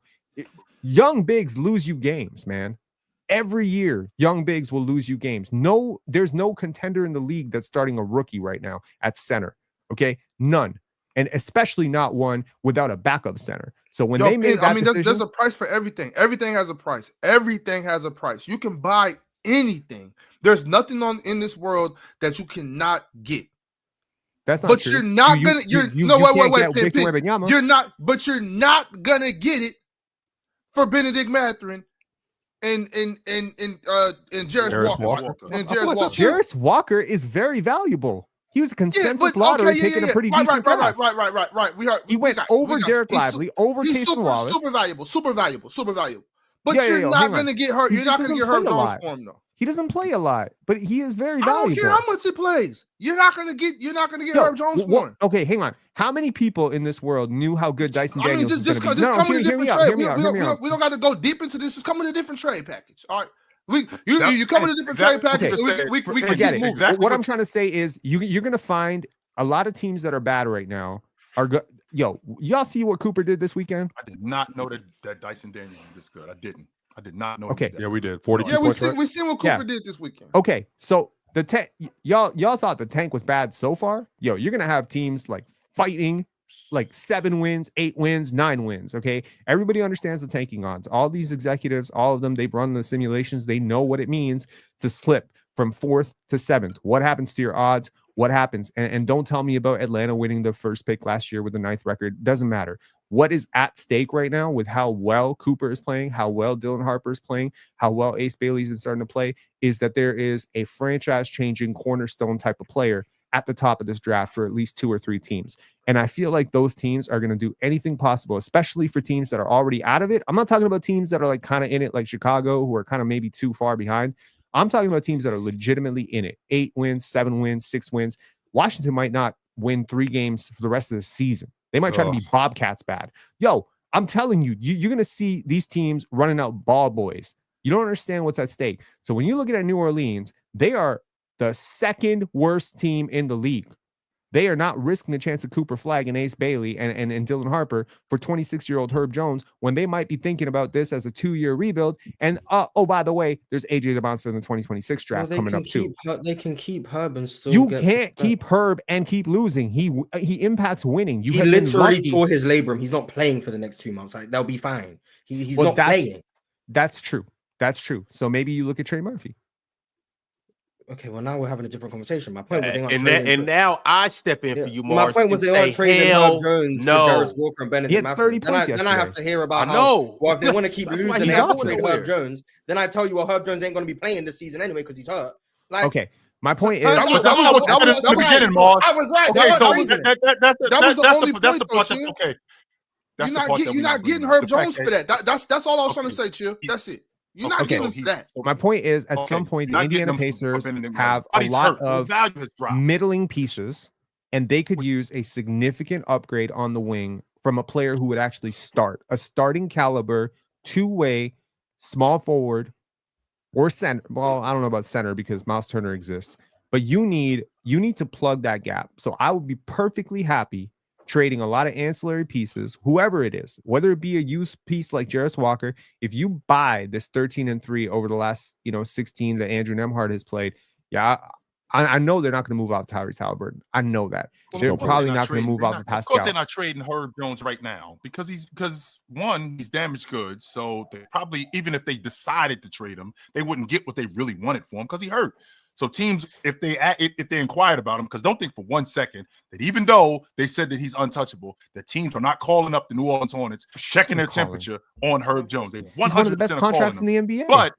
But with that being said, he is hurt right now. So so New Orleans is probably getting lowballed more than anything. He's probably out for the season with the shoulder injury. So they're gonna get lowballed for that. So of course he's not tradable right now. That part I'm not going to argue, but I'm confident if this team is as bad as this team is, and Herb Jones is playing still at an all-league defensive level, there are teams calling up and asking for Herb Jones. And if the right package, which maybe isn't Benedict Mathurin and Jarris Walker, which maybe isn't that, comes along, Herb Jones is getting moved.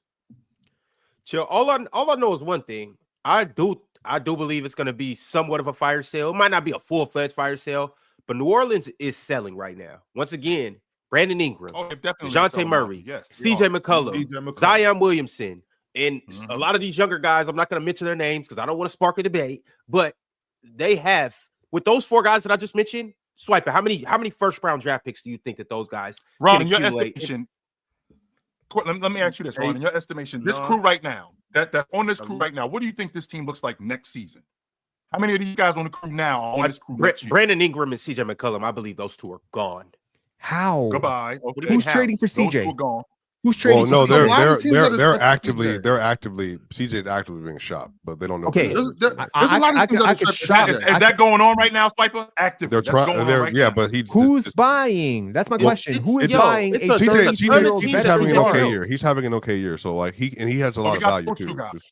You need it takes 2 to tango on a trade. Who is trading for CJ McCollum? Who needs him? Who can trade for him? There's a lot of teams that could like him, but they don't have the assets for him. I'm sure the Phoenix Suns would love to have CJ McCollum. Why not add another one of those guys into it? I'm sure the Denver Nuggets would love to have him off the bench. Who are you trading? You're not trading. That's what I'm trying to tell you. You don't have the contracts to make these deals. Yeah, I don't know. I genuinely thought about this. The only team that was worthwhile playoff team that I've actually thought that could actually use him would be like the Heat, but even then, like they have Tyler Hero, right? So that wouldn't make any sense. So I genuinely don't know. One team. I genuinely don't know who the team would be, but I know he's having a good year. There's no market for CJ. There's no market for Zach. Well, there is a market for Zach, but it's small. There's a very limited market for Bradley Beal. Not with him and Tyrese Maxey, probably not. And they already have a huge contract with Paul George. Sorry, what'd you say, Joe?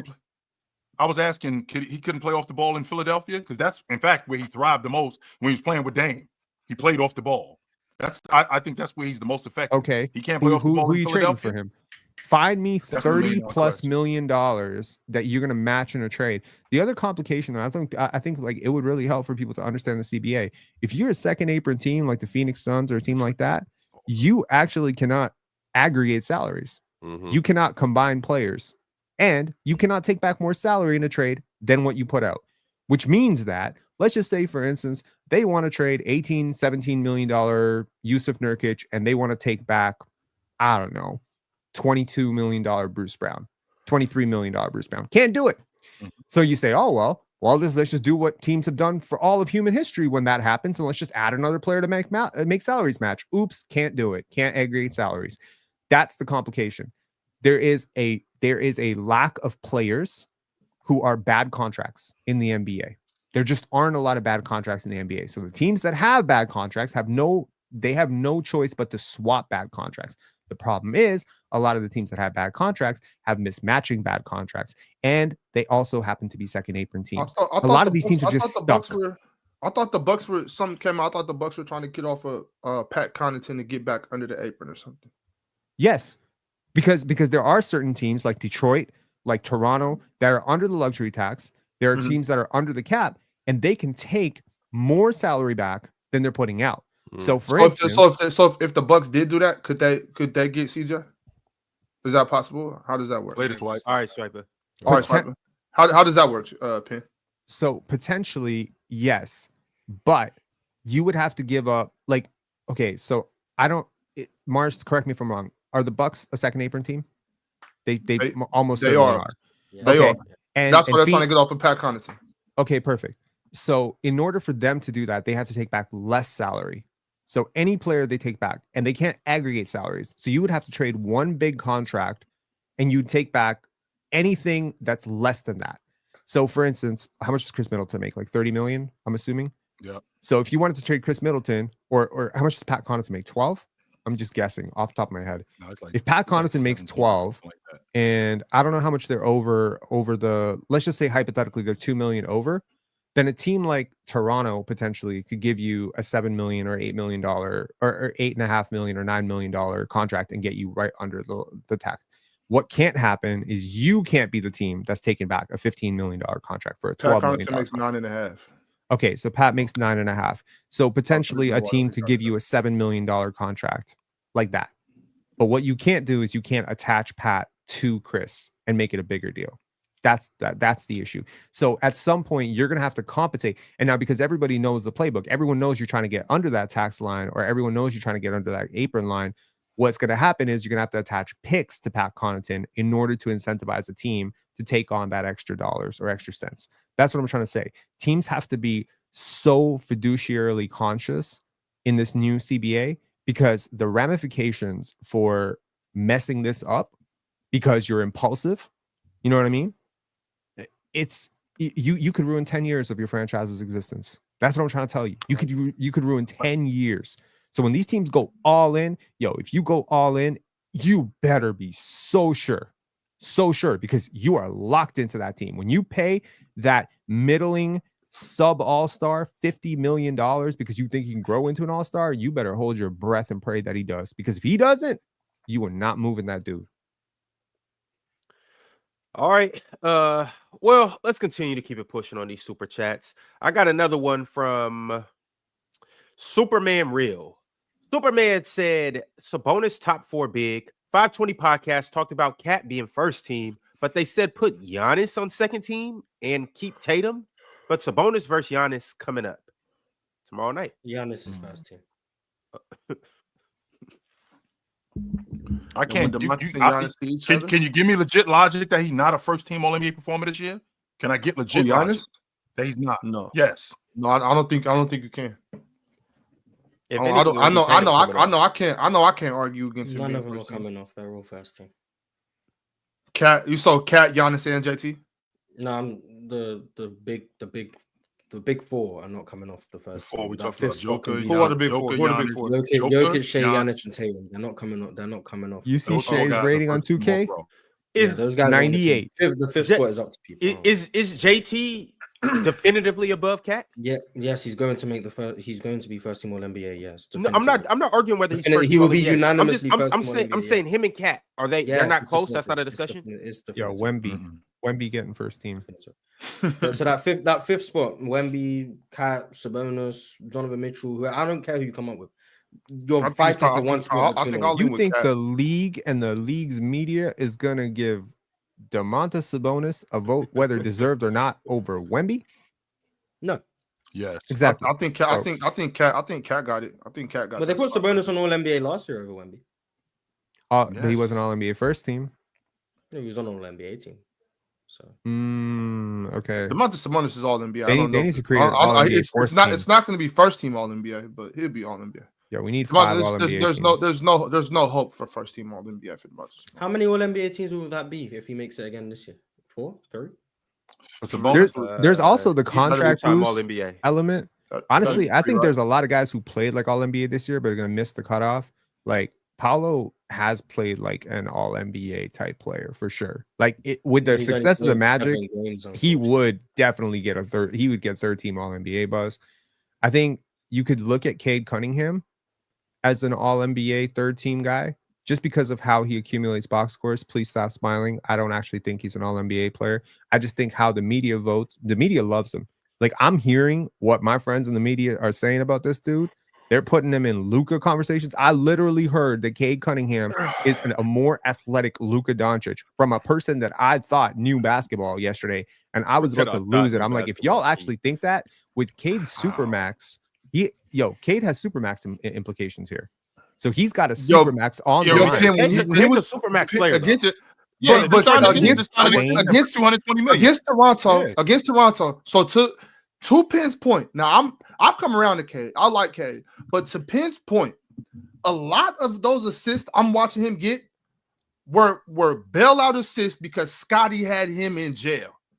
I'm talking about he was going this way. Scotty, like, come here. He come over here. Scotty said, bring your ass here. He coming this way. Scotty like, nope. He just here, take it. Boom. That's an assist. I'm talking about Scotty had that boy in jail for a lot of those assists. And I'm not talking about all game, and he definitely did fill up the stat sheet. All I'm saying is when I'm watching it, I did see about 5-6 assists where Scotty had that boy. I'm talking about solitary confinement, shoe program. That Alcatraz. boy was I'm talking about he shoe put him program. in jail. He made him look like a child. I'm talking about inside out, double cross, spin move, step back. Scotty like, come here. I'm not going anywhere. Air balls. You know he was all over Cade. And a lot of those times, those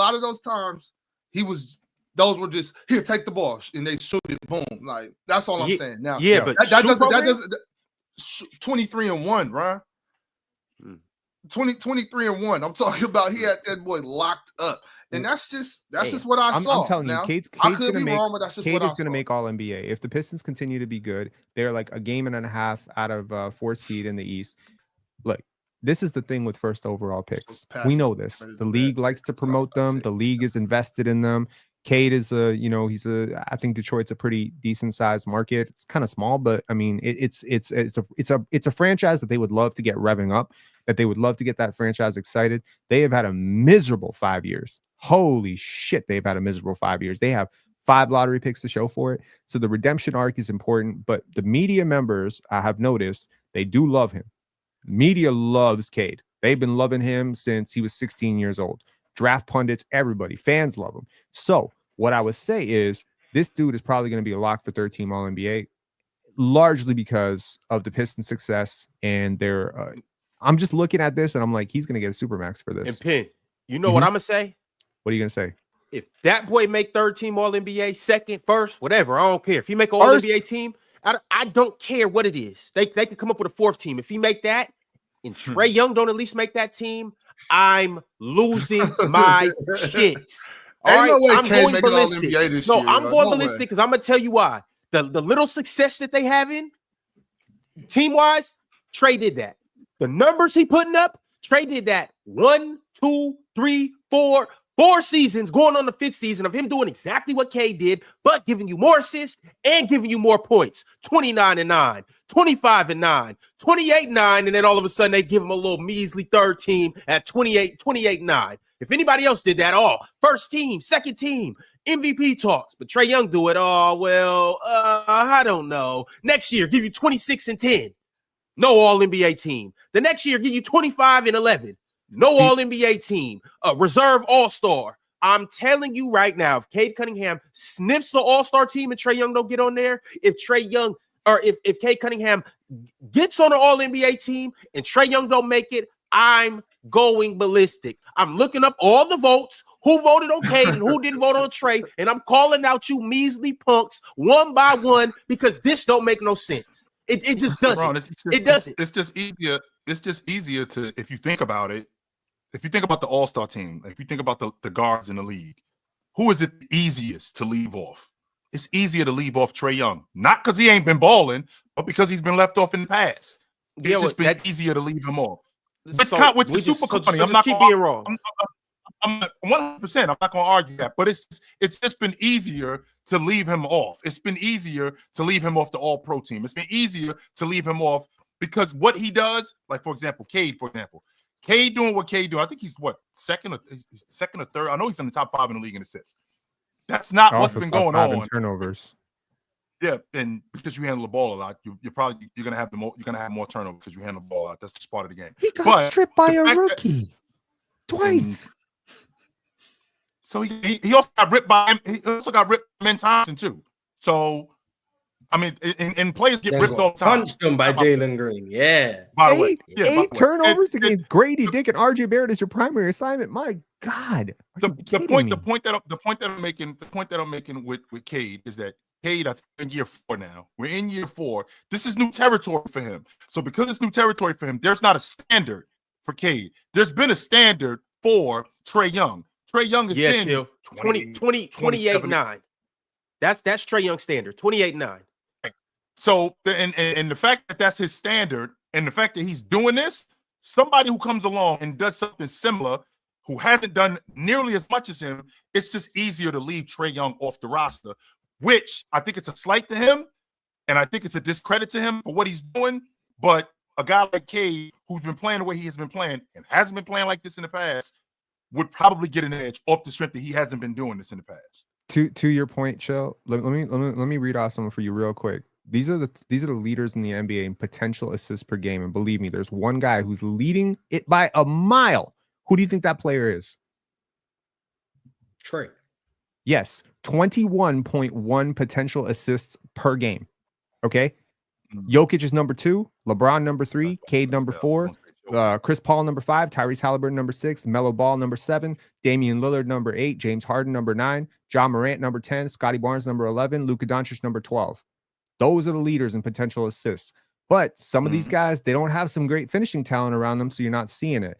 I'm telling you, Trae Young is doing some heavy lifting for that Atlanta Hawks team. He is making everybody better.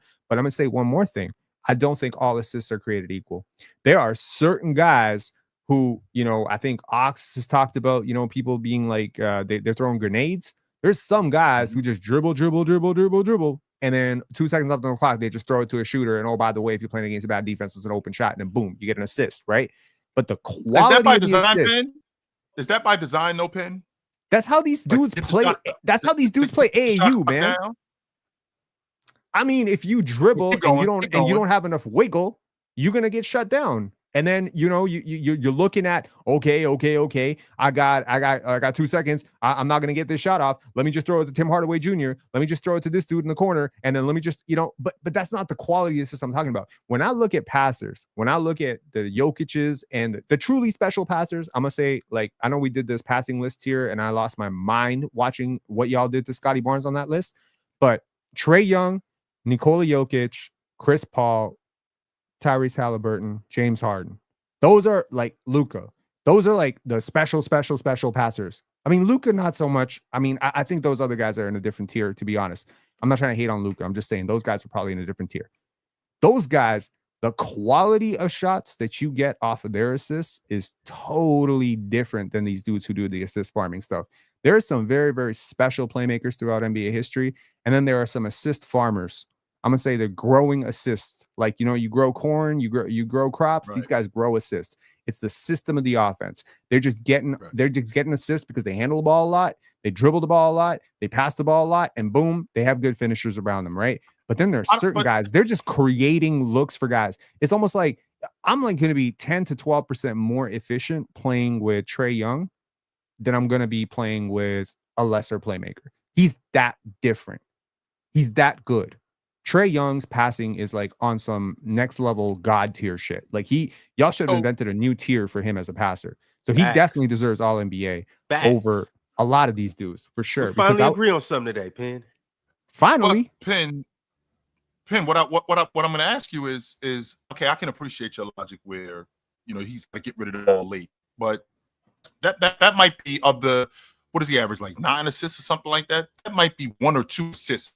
I think that his impact in terms of getting the ball to guys, getting downhill, getting the ball to guys like Hardaway, getting guys good shots, and the quality of shots. Downhill? I like to think it's a lot better. Yes. Yeah, he may be very high in drives per game. How does he finish on those drives? He's a below the rim finisher, and he does not finish well. We got plenty of below the rim finishes in the NBA that are good, but he's a guy not like one of them. a guy like Cade Cunningham, he's one of the main reasons why they are where they are in the East. I mean, they're a game and a half out the 4th spot.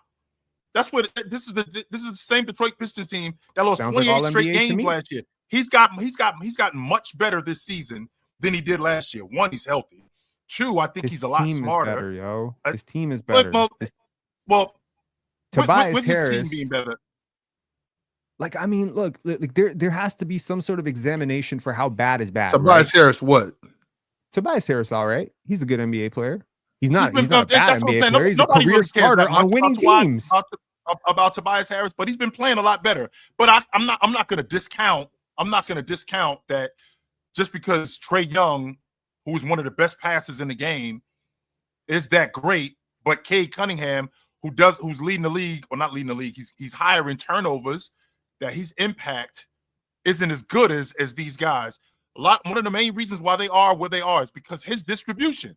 One of the main reasons why they are where they are is because his ability to playmate, his ability to find Tobias Harris. They are where they are because their defense is incredible. Like, I mean, their defense is in the middle of the pack. I can tell you where it's not, because I 100% overrated Jalen Duren this season. I 100% overrated him. He's not as good as I thought he was. I definitely overrated block Jalen percentage. Duren. All right. I mean, Isaiah Stewart's been great.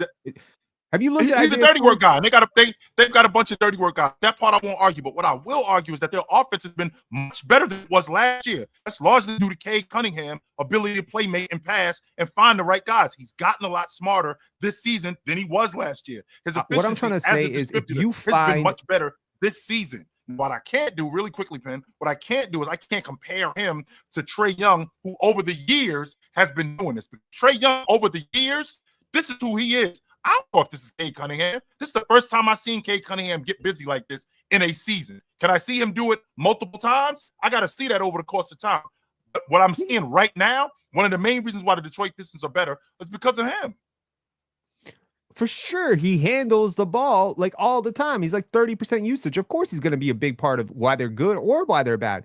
But I didn't see Cade get any of the blame when they were bad last year. I don't see his defense being talked about. I don't see his finishing being talked about. I don't see his turnovers being talked about nearly enough because people love him. When you love players, you talk about the good stuff. When you don't like players, you talk about the bad stuff. When you don't like Zion Williamson, you talk about the fact that he's out of shape. If you love Zion Williamson, you talk about him being one of the top 5 talents in the league. You love Ben Simmons, you talk about the playmaking and the defense. You don't love him, you talk about the drama and you talk about the back. That's what I'm talking about. It's like we have a real bias. And the problem is, chill, hang on one second. The problem I have with basketball discussion today is that not a lot of people watching the games, fully watching the games. They're consuming basketball in TikTok Okay, they're consuming basketball in 1 minute highlight reels. So if you didn't watch the game and you just parlay watching, Cade cooked against Toronto. If you actually watch the game, he was like the 4th or 5th best player for the Pistons. I'm not even capping when I say that. And I'm not even gassing up Scotty. Like, Scotty played some great offensive games. Scotty was not good offensively against the Pistons at all. I think Emmanuel Quigley was terrible. I think largely they were in that game largely because of Chris Boucher again. Chris Boucher and Jamal Shed once again cooking off the bench. The entire bench cooked. What I'm saying, though, is Cade gets a lot of credit when things are going well, and he gets none of the blame when things are going bad. And I don't feel like there's some guys that the media doesn't like as much, like Trae Young. Trae Young gets all the blame when things are going bad. All of it. People love to hate on that dude. They love to hate on that dude. But when things are going good, I guess the defense is picking up for Trae. I guess the finishers are picking up. How many years do I got to watch this dude create some of the most open shots I've ever seen in my life, dissect defenses like a surgery, and have people put him in Cade Cunningham conversations? Penn, it doesn't matter. Insulting. He shoots logo threes. It doesn't matter. But isn't that the point? Though, Penn, when we talk about Cade Cunningham? Because this is the first time we've seen him at this level. We haven't seen him at this level last year. We didn't see him at this level. The year before. 20 and 19 is a level? 20 and 19. Trae Young went to the Eastern Conference Finals. Can he get to the playoffs? And this Detroit Pistons team lost almost 30 straight games last year. They're a playoff team this year. And how many of those games did he play, Cho? The Pistons were 3-36 at this point last year. Hang on. They were garbage last season. The year before that, he didn't play. Let me tell you something. Last year, when I was looking at the Pistons record after about 70 games, y'all realized they actually had a better win-loss record without Cade than with Cade? Cade was a part of those losses. I don't want to hear jack shit about injuries. All year when he was injured in his rookie season, look, I've always had issues with Cade. I'm not even capping about it. It's true. I've always had an issue with how he's covered. I like the player. If you cover him fairly, I like him. But my issue has always been don't push too far. Don't get stupid with the basketball takes. You like Jaylen Brown? Cool. You start putting him in Michael Jordan and James Harden talks, we got a problem. You like James Harden? Cool. You tell me he's better than LeBron James? I'm going to turn into a James Harden hater. So you like Cade Cunningham? Awesome. You want to compare him to sub All-Stars, 4 or 5-time All-Stars? You want to talk about him like, we talk about some of those guys? Cool. You put him in Brandon Roy conversations, you put him in Luka conversations, we're going to have a problem because that is not factual. Nothing he's done in his whole life has ever told me that he has that level of upside. He ain't that great a defender, but people gloss over it because he gets a couple steals and a couple blocks every now and again. He is a below the rim finisher. He struggles to gauge separation. He is very turnover prone. I don't give a shit about the assists. I will admit. I don't understand what is your infatuation with the below the rim score. You don't have to be a high flyer dunking on people. My issue is his. He's just a bad finisher. He's just a bad finisher. Horrible. He's not efficient, and that's the most efficient place in the league. Look, Ox, what we talk about when we had that entire regression talk about KD, Steph, etc. What do we talk about? We talk about them failing to go to the most efficient zones that they used to dominate when they were younger, right? I'm not saying like they were the craziest finishers, but when you look at players as they age, it tends to be the number one decline you see is right around the rim. They stop attacking as much. They stop gaining as much separation. It's the same thing that happened with Jordan. It's the same thing that happened with LeBron, all these players. So when you're looking at Cade Cunningham, you're talking about potentially, if he makes all NBA, you're talking about an all NBA Supermax. You're talking about $270 million for that. And what I'm trying to tell you is this dude is in his athletic prime at 21, 22, 23, and he cannot finish at the rim. He doesn't get there. He gets there because he drives a lot, but it's not successful drives. Okay. For years, I've heard it's because he doesn't have teammates. When he was a turnover machine, hang on, Joe. When he was a turnover machine in college, I heard he doesn't have good teammates. He chose that college. No mention. When in first year, the Pistons sucked. Yo, what is the expectation when you draft the next Luka Doncic and you have 2 years in a row in his second and third year and you're the worst team in the league? All I heard was Cade's injured. Wait till Cade has help. Cade has no help. Now Cade has help. Cade's a freaking all-star. What? He got help. He got help. Can we be realistic though? Can we be realistic? Malik Beasley been nice for them this year. I ain't gonna lie. Malik awesome. All right. Jalen Duren been awesome. Isaiah Stewart's been awesome. Jaden Ivey's been awesome. Come on, though. What are we doing? Jaden Ivey broke his leg. Fontecchio's been awesome. Pink, can we be realistic? Asar's been awesome. Can we please take? Can we please please take Luka and just Trey out of this conversation? And I'm not respecting none of this. Can we take all talks of who people said that Cade was supposed to be? Can we just talk realistically? Facts. Because look, this is what I want to do. Because we were seeing eye to eye with the whole Trey Young thing, but just because I'm not comparing him to Trey doesn't mean that I'm going to undervalue him and all of a sudden act like Cade isn't going crazy this year.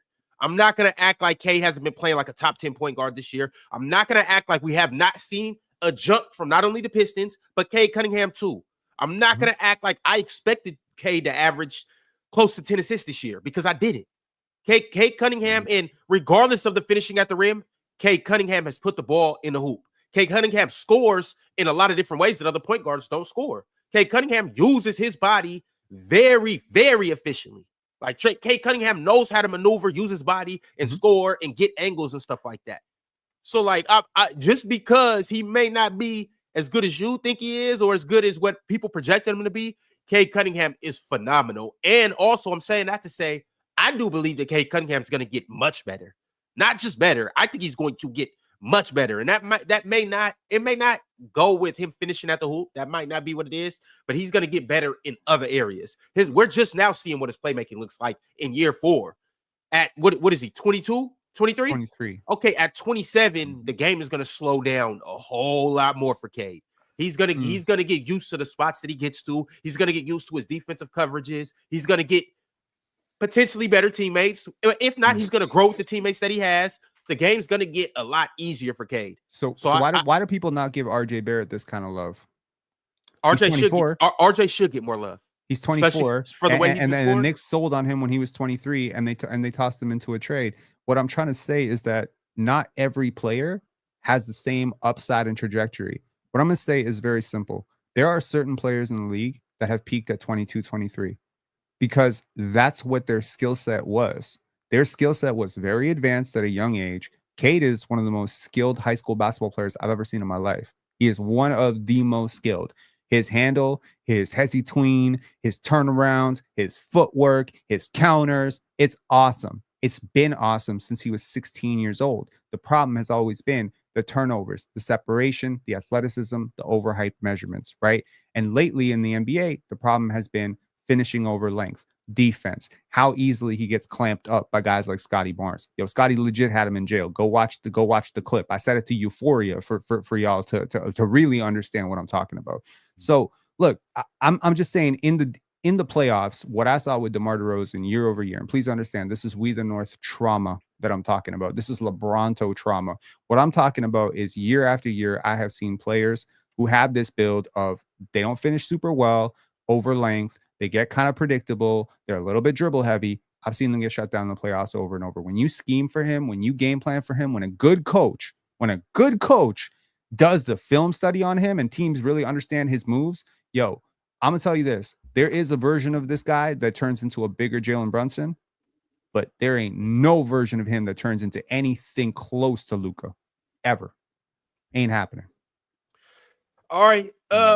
We're about to dive into the super chats, but before we do that, I must give my guy Russell Westbrook his credit right now. He has been balling for the Nuggets. And the Nuggets have been winning with him in the starting lineup. If I'm not mistaken, they're 11-2, 12-2. Does anybody have the exact number? I know it's somewhere around that. 12-2 with Russell Westbrook in the starting lineup. Him and Nikola Jokic had a game a couple nights ago over this weekend where they both had a triple-double in the same game. And this is the first time that it's happened twice with two teammates having a triple-double in the same game. And Jokic had 35 points, 15 rebounds, 12 assists. Russell Westbrook had 25 points, 10 assists, and 11 rebounds. And over his career, Russell Westbrook has a 74% chance of winning when he has triple doubles. And and Nikola Jokic has 79. So I'm saying that to say they're pretty good together. We was told that Russell Westbrook wouldn't mesh over there. He wouldn't transfer over there. Well, he's been looking pretty good over there for the Denver Nuggets, and he's helping them win games. Working, Ron. Shout out to Russ. Working. Shout out to Jokic. Shout out to when you're just a baller, a basketball player who just plays the game the right way, despite turnovers. When you're out there playing defense, rebounding, making the right plays, and scoring, some reason it just translates to wins. Ox, Ben. Working. Oh, so you wasn't just giving Russ credit. You wanted us to talk about it. Oh, I mean, yeah, best minimum contract player in the league. He's taken the status from Kelly Oubre last year. Nice. Second best player on his roster. So last, at the beginning of the season, I've been around Mars long enough to somewhat recognize when Mars is trolling. And when you brought up, let's see, what this looks like with him and Joker as opposed to him and James, I thought you were trolling. But then I started watching these two together, and it started to make sense why this thing didn't work between both Russ and James, as opposed to James and as opposed to Russ and Joker. I mean, you got a big and you got a lead guard. Those two, that combination works. And that combination between this big and this lead guard, that combination works. When you got a wing in James who needs the ball and a point guard who also needs the ball, we're going to be running into each other. We got the Keystone Cops going on over here. You take the ball, I take the ball, I'm going to play off you. It's a lot less difficult to play off of a big it's a lot less difficult to play off of a big who does need the ball, but in different places than this wing player who needs the ball all the time. Now, does that mean this guy is better than this guy? No, I just think it fits more than what's going on between Russ and Joker. He is better than him, though. So today, 100%. I mean, okay. So here's a question for you, Chilltown. Yeah. Would Russ and a younger James have been better? A James who was a little bit more downhill? No, because I mean, LeBron did play with D Wade. D Wade was a primary initiator. But here's the difference: Wade did not need the ball as much as Russ did. Russ was the lead guard. Russ had the ball in his hands all the time. James actually took a step back from Dwayne Wade, and we saw what happened there. It actually went the other way. James now being the primary ball handler in Miami, it became something totally different. They actually skyrocketed. They went the other way. James, even the younger James, playing with Russ, I still think that those guys bump into each other more because Wade doesn't need the ball as much. He plays. In fact, I think that's Wade's natural position of playing two guard and playing off the ball. Russ is not that. Russ got converted into a lead guard, and with Russ being converted into a lead guard, now that's who he is. He needs the ball in his hands. He needs space. He needs to be able to operate and getting downhill. James is in the way. Well, that's not a problem with Joker because Joker can play pick and pop. Joker can play pick and dive. He can play off of Joker much better than he could with James. Now, I was one of those people who was under the impression with James because I've seen James make it work with a lot of different people. He can make it work with Russ. No, he couldn't. I was wrong. Chill. I'm just saying, like, who would have thought 2025? Russell Westbrook's still better than Jamal Murray. Never would have thought. But it's interesting too, Ron, because like we leave out Joker specifically asked for him. Let's make sure we clear on that. It's not like Russ just signed with Denver because there were no suitors. No, Joker specifically asked for Russ. Specifically, you get this dude on our crew. I think Russ just wanted to be wanted. Allegedly. He just wanted to be appreciated, yo. And I could see, Nikola Jokic is like one of those fantastic players. I think he just adjusts to every situation. I mean, Swiper's not here to glaze him, so let me do like 1% of what Swiper would do in that situation. He's just willing to adapt. He's just a hooper. He could go into any YMCA gym and literally make guys better after watching them for 2 minutes. He'd watch them play. He'll watch their tendencies, ask them one question about how they like the ball, where they like the ball, and then boom, he just plays. I played with people like Jokic. I have like not like as big as Jokic, not as good as Jokic, but I played with those serious OGs. Jokic reminds me of like some of those like 45, 50-year-old guys who used to play hoop and like they have a below the rim game and they kind of stand stationary in the post and they dissect the defense from there. Like that's who he reminds me of. He reminds me of like this 50-year-old dude who used to come to the park with knee braces on, could barely move an inch defensively, but he used to cook everybody. He just stand there and be like, Well, whipping everything. To Ox's point, that's who Joker is. Joker's a basketball player. And Joker He's a hooper. plays basketball in every aspect. So if you need me to just play on the block, I can do that. If you need me to play on the wing and facilitate, I can do that too.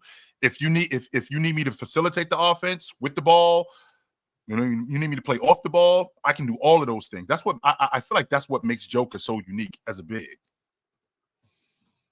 Facts. Could we not?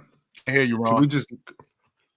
Maybe that's. Could we not give Joker credit for Russell Westbrook playing basketball right now? Why not?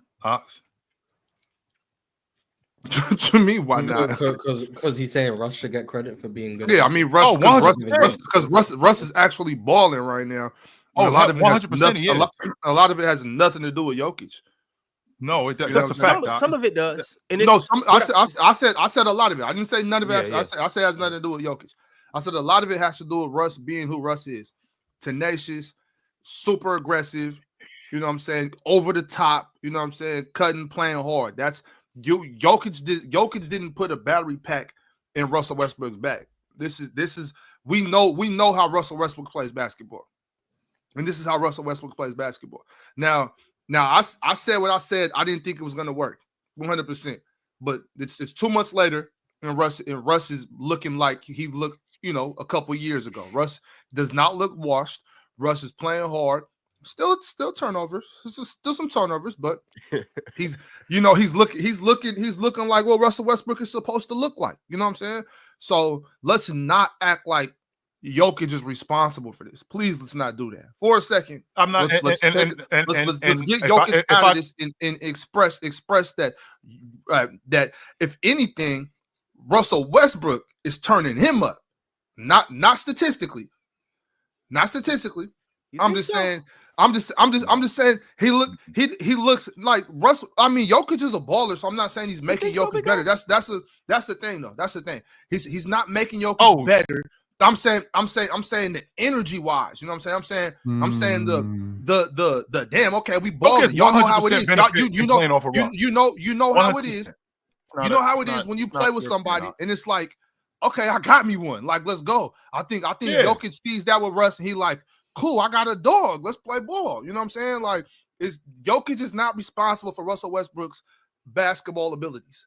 And Russ is 100%. We're not going to do that. See, this we are going to do that, chill, because I can't sit here and listen to this shit no more. Y'all be all because you're the same one. He can do this with Bron. So now, Ox, you're the same one. When we bring up Paolo, you're the first one to bring up Franz. You're the first one to bring him up. I've never said Franz is responsible for Paolo's basketball ability. He is though. That's the difference. He is. Franz. No, he's not. What are you talking about? Franz is responsible for how well Paolo plays when they're on the floor together. It's not just Paolo out here by himself. It's not just Franz out here by himself. Joker actually plays really well off of Russ.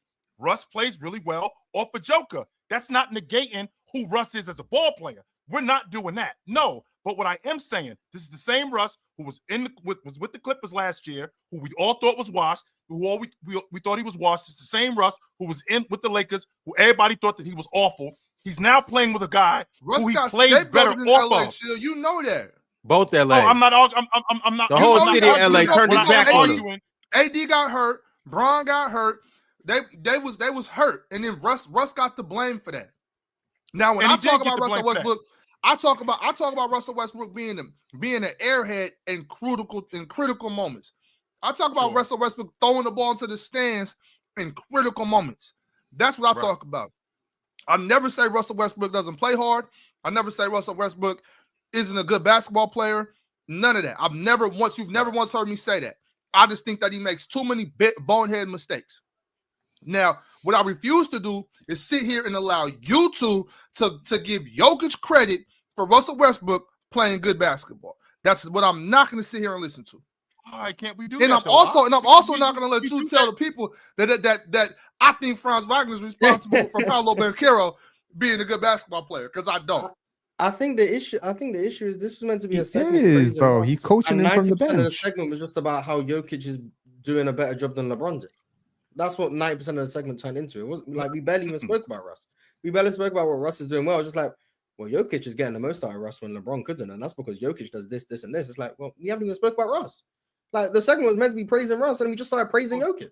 Okay, so since you brought that up, Moss. All right, so since you brought that up, Moss, how good has Russ been this year in transition? Fantastic. How good has Russ been as an energy guy off the bench? He's been great. He turns up when him and Aaron Gordon. He is a starter now. Thank you. Okay, he's a starter, but when he was in the rotation, right? When he was, and I loved him in the rotation. When he was in the rotation, great coming off the bench. Those guys' energy, great getting downhill. There are not many second unit guards that can stay in front of him on the regular. There aren't many. Russ still getting downhill. I'm watching him. I think it was last night when they played Dallas. No, he ain't dunking the ball, but he still can get to the rim with the best of them. Still can get to the rim and still finish with the best of them around the rim. He is taking care of the ball a lot better this season, as even not just as a starter, but even as a rotation guard, and that's largely due to the fact of the players that he's playing with, the guys that fit around him. MPJ, a shooter. Russ works with a guy like that. Why? Because I can get downhill with the best of them. I can kick out the shooters like MPJ. Guys that finish around the rim, like Aaron Gordon. Russ can pass the basketball. So playing with these guys enhances already how awesome Russ still is today. And I think these guys make him even better.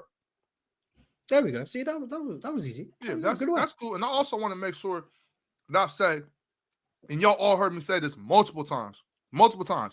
I've always said I would love to play with Russell Westbrook, but I would hate to coach him. That's all I said. I love to play with a dog like Russ. That's why I always like playing with Ron. I like playing with dogs. Russ is a dog, but as far as coaching him, I'll probably pull my hair out. You know what I'm saying? But so don't make it seem like I guess it could come off as Russ hate sometimes. But that's just because he does bonehead shit. And like, well, Ox, for what it's worth, I hate playing with you, but I would love to coach you. I can dig that. Sit your ass right on the bench. All right. All right. One more thing, too. I know it's coming off as a lot of Rush glaze, but one more thing. I just want to mention his last 4 games. Russell Westbrook, 26, 9 rebounds, 6 assists, 8 turnovers. That was against the loss, or that was in a loss against Boston. Next game, 19, 8 assists, 6 rebounds, 3 turnovers. Next game, 25, 11 and 10. Obviously, that's him and Jokic's second triple-double together, a win. And then last game, he had 21 points, 10 rebounds, 7 assists. Perfect triple-double against Dallas. Oh, yeah. I don't think that one wasn't the perfect triple-double. That was the first one. He did have one, yeah. Hey, Ron, I'm just curious. How come the Kings were the title and not the Pacers? The Pacers just beat the Cavs. Because you Ron guys didn't want to jinx the Pacers, and also Hallie got hurt, so he couldn't push propaganda. Exactly. But you know what? The Pacers I'll push do propaganda. play I'll push Andrew Nemhard propaganda. Ryan. No, Andrew. Ryan. Yeah, Ryan. Inside joke. Okay. Yeah. I mean, look, what they've done, they've knocked out some pretty good teams. And they're rolling. Pacers. But I've been told y'all this, and you guys laugh me off the platform every time when I say the Pacers are not scared of Boston. Them dudes see Boston come around. Hey, chill. What's you saying? They're not scared of. Why would they be scared of Boston? Especially just because you ain't scared don't mean you ain't get your ass whooped. So what? You ain't scared. Boston be getting lumped up too. Even last year in the in-season tournament, they was beating Boston's ass all throughout the season. Now playoffs came around and the Pacers did beat them. And the playoffs, please. Ron, and there's context behind that. Hallie was hurt. Hallie was hurt, and certain other things too. I'm not saying that Boston's not a better team. I'm saying that the Pacers, when the Pacers see Boston come around, they get to licking their lips and greasing up their knuckles like we finna beat the brakes off of y'all. They just beat them. They just beat them a week ago. When Boston come around, the Pacers be like, yeah, we got some for y'all. When the Cavs come around, the Pacers be like, we got some for y'all. When New York come around, the Pacers be like, yeah, we ready for the Garden. And so say the same thing about that. We beat them last year in the playoffs. But then y'all go say the same thing. Oh, it was injury issues. So it's the same thing that comes around. I want you guys to keep the same energy on both sides. All I'm saying is in the East, it's real jaw-like. We good in the East. That's all I'm gonna say. When the Bucks come around, when Giannis come around, the Pacers do not back down. They're not scared of nobody in the East, and that's all I'm gonna say. 7 and 3 in the last 10 games. 6-game winning streak. We see the Cavs again. We gonna take care of the Cavs tomorrow, and then maybe on Wednesday will be the title of the show. I'm gonna leave it at that. Right on. What about when we beat Milwaukee tomorrow? Is this gonna be another Kings episode because we beat the Celtics and the Bucks? Oh no, the Bucks is bums. Don't nobody care about that. So you're right. I'm so sick of Ron. I'm sick of this fucking guy. I do got some more things we got to touch on. One is breaking news, and one is just kind of one guy in Chicago balling out. I do want to give Zach LaVine his credit. I might have to start pushing my Seattle propaganda yet again. They ain't doing nothing for him yesterday. Damn them stats. I'm bullshitting, to be honest with you, Ron. I'm snoring on Zach LaVine. I need to start watching this dude more. I really do. I'm sleeping. You've been on this crazy dude. lately, too. For real, I'm snoring on this dude. I really need to start watching this dude more. I don't pay no attention to Zach LaVine. I'm lying. I'd be lying if I said I do. I don't. I need to start watching him more. And shout out to whoever sent this in the that's a fact. Telegram group chat. Shout out to whoever that was. Is this the Josh Giddey effect? Well, Morris, I'm just saying, if Jokic got Russ balling, maybe Josh got Zach balling. It's the Lonzo Ball effect. Oh, okay. Maybe it's both of them. No, shut up. It's the Lonzo Ball effect. Hey, it's the Triple B effect. Shout out to Lonzo Ball. But Zach is averaging 24, close to 5 rebounds and 4 assists this year. He's shooting 51% from the field, 45% from 3, and 80% from the free throw line. So 50, 45, 80. Apparently, I was wrong saying he's an all-star caliber player.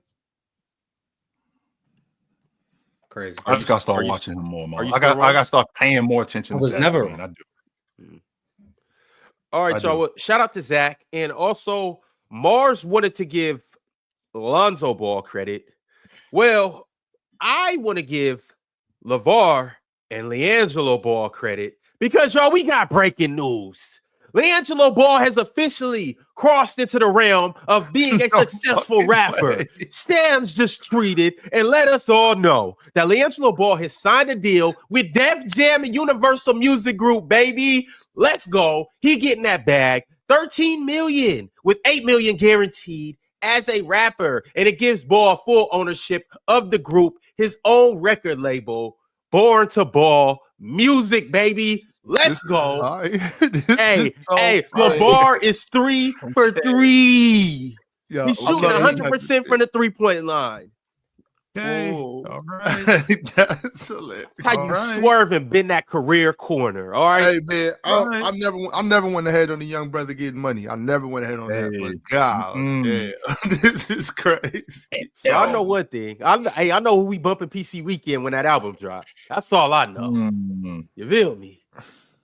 I gotta hear some more of his music because that's the only. I didn't even know he did music until that song dropped. I thought Lonzo was the only one that rapped. You know what I'm saying? I thought Lonzo was the only one that rapped. I didn't know Jello rap. So is he a better rapper than Dame? No, what? Come on. Is he a better rapper than Allen Iverson? I need to hear some more rap game. That's what I need to do. I need to hear some more of his music, and then I'll be able to decide. Well, I mean, he wrote all of Lonzo's music. Is that a fact, Ron? Why are you just gonna say something like that? People gonna believe that. All right, y'all. I'm joking. Relax before y'all. People hear that and they gonna think that you're serious. Bro, you gotta down the line, yo. You gotta run That's a joke, y'all. That's a joke. Well, all right, y'all. Shout out to LiAngelo, shout out to LaMelo, and shout out to Lonzo, and ultimately shout out to the inventor of the triple B's, LeVar Ball, because that's just major. That's dope. Yo, LeVar is cool, man. Like, I mean, that dude he spoke this shit into existence. He spoke his whole family into existence. You know what I mean? Like, and the confidence with which he tells you he could beat Michael Jordan, yo, like, I know I don't believe that, but the way he says it, I'm like, could he give him? Could he give Jordan a bucket? Could he give? I mean, I know it's going to be a dry heat from half court, but could he make it just on the basis of like the? I mean, when you that much bigger than somebody, you can score. You're not going to beat him one-on-one. Bigger than Jordan. thought he said he was bigger than Jordan. I don't know how big he is. I thought he was big. I thought he was bigger than Jordan. He like 6'7", 6'8". Yeah, he a big dude. Oh, for real? Yeah, I thought he was bigger than Jordan. Big though too. So no, he's not. So no, he's not better than Jordan. And no, he won't beat him 1-on-1. But he could possibly score. Yeah, what I'm saying is he like Serena and Venus pops the way he put this off. I mean, where do we start and where do we end with LeVar? I think there's something to learn here. When LeVar came onto the scene, there were people trying to cancel him. There were people saying he was toxic. And I loved it. I'm like, yo, believe in your kids, man. That's amazing. Like, I understand some of it is like a little bit weird, like yelling at the coach and stuff like that. But like believing in your kids, supporting your kids, yo, we need more of that. But also like speaking confidence, like breathing confidence into your kids like this. Like, you know what I mean? Like when your parent goes out and says, my son can do anything, man, you walk a little bit different. You puff your chest up. You're like, damn, I might be able to get a new knee and come back and do this shit. I don't know, man. He keeps it real positive. I think there's something like all of us could learn from him for sure. At the same time, because he took a lot of hate, though, didn't he? He took a lot of hate. Oh yeah, we talk about how great a dad he is now, but back then ain't nobody. Yes, a lot of us were, because he was a present black father in his kid's life. LeVar got a lot of hate outwardly, but at the same time, like in the barbershop, he was getting a lot of love because, you know what I'm saying, he's present in his kid's life. That's most important. But I want to say this too. He had very talented kids. So when you have very talented kids, you can, push it a little bit. But when you got kids that can't dribble and walk at the same time, don't be out here talking about my kids the next this and that. Just keep working with them, keep loving them, keep encouraging them, and then maybe it might come true. But I think it's sometimes I think it's almost a detriment to lie to your children. You know what I'm saying? Like support your children, but you know what I'm saying? Like if you know your kid ain't that, you know what I'm saying? Like focus, still work with them and stuff, but let them know, like, yo, you can go to school, you could be an engineer. And you know what I'm saying? That's a great career. You know what I'm saying? You could be an architect. You know what I'm saying? Ain't nothing wrong with being a lawyer. He said LiAngelo was going to be an NBA player. You can be but LiAngelo was very talented at basketball. If he wouldn't have stolen classes, maybe he could have made it. He played in the NBA.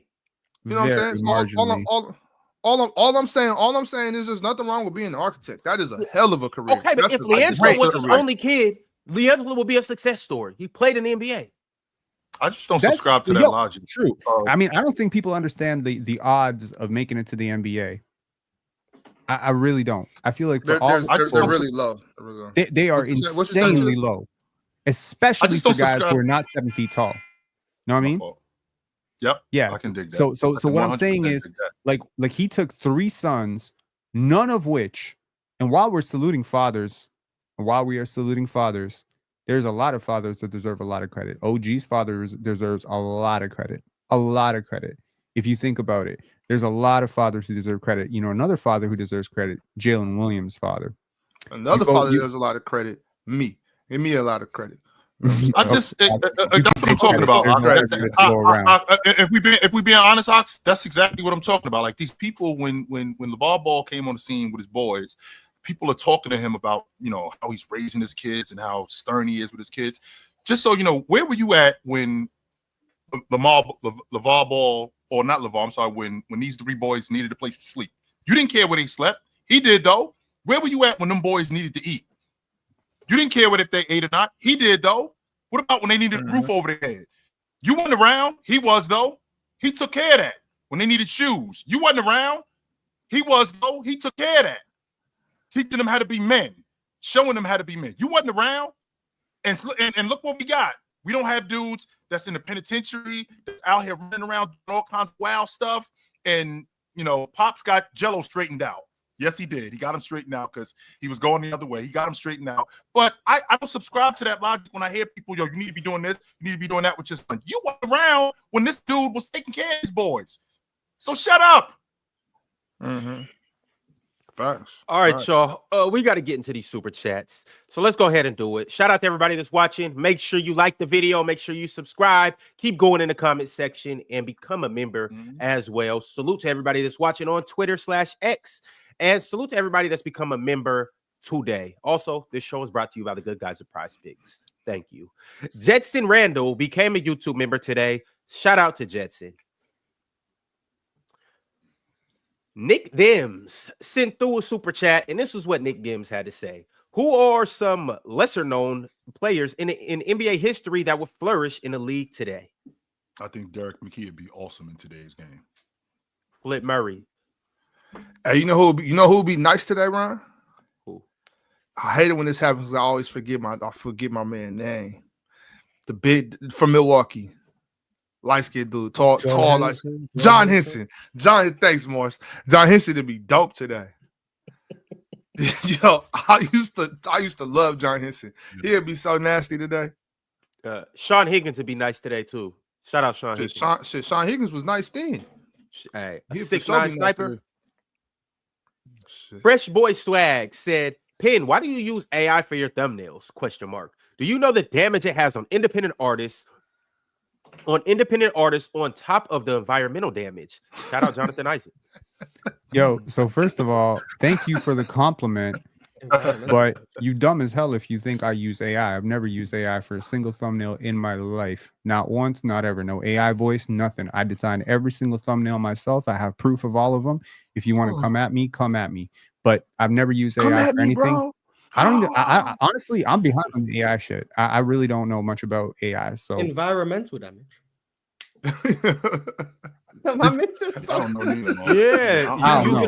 You're using up so many resources. Oh, that's hilarious, bro. Every time you use AI, free trees have to get cut down in the Amazon rainforest. That's not even true. Pin, next time you do that, Pin, you got to turn up a little bit more. Come at me, bro. Punch yourself. I cook monotone. That's how I cook. I cook monotone. It's like it's very subtle. It's not overstated. If I get mad, I get mad. I don't do the fake. I don't do the fake mad though. The fake rah-rah. You don't do that? No, I don't do that. I can't act to save my life. All right. If I don't like you. I just don't like you. Shout out to Teddy Hart and everybody that Penn doesn't like. Teddy Hart said, "How does someone who is young, 7'5", athletic, coordinated with good defensive instincts still get buried in the G League? Teams can use/develop Jay Sharp. Spurs could do the funniest thing ever." Aren't they developing him in the G League? Jamarian Sharp. Yeah, isn't that the point? I think they are developing him. I don't know. I haven't watched him. That's what the G League is for. That's the idea. I'd assume I think he's on a Dallas G League roster. I'd assume he's playing in the G League to develop. He's not going to get minutes on the NBA team, so he's developing. I'd assume. Why can't he get minutes on an NBA team? Why can't he get minutes in place of Jonas Valanciunas in Washington? Well, some of these teams are not trying to be good. Take a flyer on a 7'5" kid who's 23, 24 years old. I don't remember how old he is, but I watched him play. They're currently in the process of developing Alex Sarr. But I said he's not going to get minutes on the NBA team. He's taller than Alex Sarr, Mars. He's taller than Alex Sarr, so therefore he's better than Alex Sarr. He's closer to the rim. It's the physics. I'm cooked. It's true. Zach Edey better than Alex Sarr too. I can't argue that. Zach Edey better. Well, Zach Edey is better than Alex Sarr, though. There we go. See, but my point is proven. It's physics, man. The rim is 10 feet tall. The dude is 7'5". He puts his arm up. He dunks. How is he going to be bad at basketball? Yeah, but you know how that goes though. Like he's not the only player that's in the G League or on a two-way contract or anything like that isn't playing. Like I'm watching. Obviously, Reed Shepherd. Reed Shepherd should be playing somewhere, but I want to go with the Timberwolves two rookies. But can Reed Shepherd do this and dunk? Can he? That doesn't make you good at basketball. I think being 7'5" helps. Even if he is, as a rookie, you gotta go through the rigors of maybe the G League, the end of the bench. You gotta prove yourself. Now you're understanding the real logic behind the Arvydas Sabonis hype. 7'3" is better than 7 feet tall. So you go. I'm just kidding. No, but for real, I'm not kidding. Like I've watched Sharp play a few times because obviously I cover a team that lacks rim protection and a backup rim protector. The dude has some potential. He has something. And it's a little bit more projectable than someone like Bol. All right. Mo sent through the super chat. He said, "How did I not have the top comment of the week?" Facts. Because all your comments are trash. No, he had a great comment. What do you say about Harden this time? I don't know if I'm allowed to say it, but he had a great comment. Say it. Why can't you already brought it up, Mars? You already brought it up. Say It it. was a good comment. Why are you so Say it. secretive? First, you don't want to tell us who told us what on Say your show. it. Come on. You already brought it up, No, Mars. What's going on? I can't remember it. Mars, like, what did he say, Mars? Spit it out. To it down. I can't remember it in its entirety. Like, I can't remember what he actually said. But he said like if he had a son, he would name his son James Edward Harden. If he had a daughter, he would name her James Edward Harden. And then he said if his child was non-binary, you need a girl to make a son, bro. So that's what he said. You need to leave your I can't remember basement the to name. meet a girl. It was a wonderful step by step. Yo, step by step, Mo. Yeah, Step by step. One day you get there. You all right, bro? Mo, I know you got hoes. I seen it. I could tell by the way you type in the chat that you got a couple. Yo, Me personally, I wouldn't have that. You know what I'm saying? It's just he don't got hoes. He don't got hoes. I wouldn't stop for that. I'll tell you that right now. He don't got hoes. I believe in you, man. Context clues. Said off topic, but swipe and chill. Thoughts on the NFL wildcard games that happened over the weekend? Denver got their quarterback of the future. I thought that Sean Payton he was calling a good game early when he had him in the spread offense, and then he went away from that. But they do have their quarterback. Justin Herbert is not what I thought he was. Maybe he's not as good, and I'm on the fence about that because I watched John Elway for 13 years be a loser, and then the last 2 years of his career they won the Super Bowl. He became a top 5 quarterback. So, damn, Herbie. I'm not sure. And to be honest with you, Ox, and I know this sounds ridiculous. We had a conversation over the weekend. I don't know if I hate Classic saying that Mike Tomlin might be out in Pittsburgh. I don't know if I hate that as much as I did a couple of days ago. I was talking to somebody last night, and they were saying they said the same thing because I brought it. Like, we were talking about it. Like, yeah, it might be time. I hate it. Yeah, I still can't get with that. You can't fire Mike Tomlin. It might be time though. It might be time to move on. Eric Spoelstra, no, you ain't getting me on that page. No, you're not doing that. You're not. I did watch. I did watch that Bucks Commanders game. Shout out to Jaden Daniels for real. For real.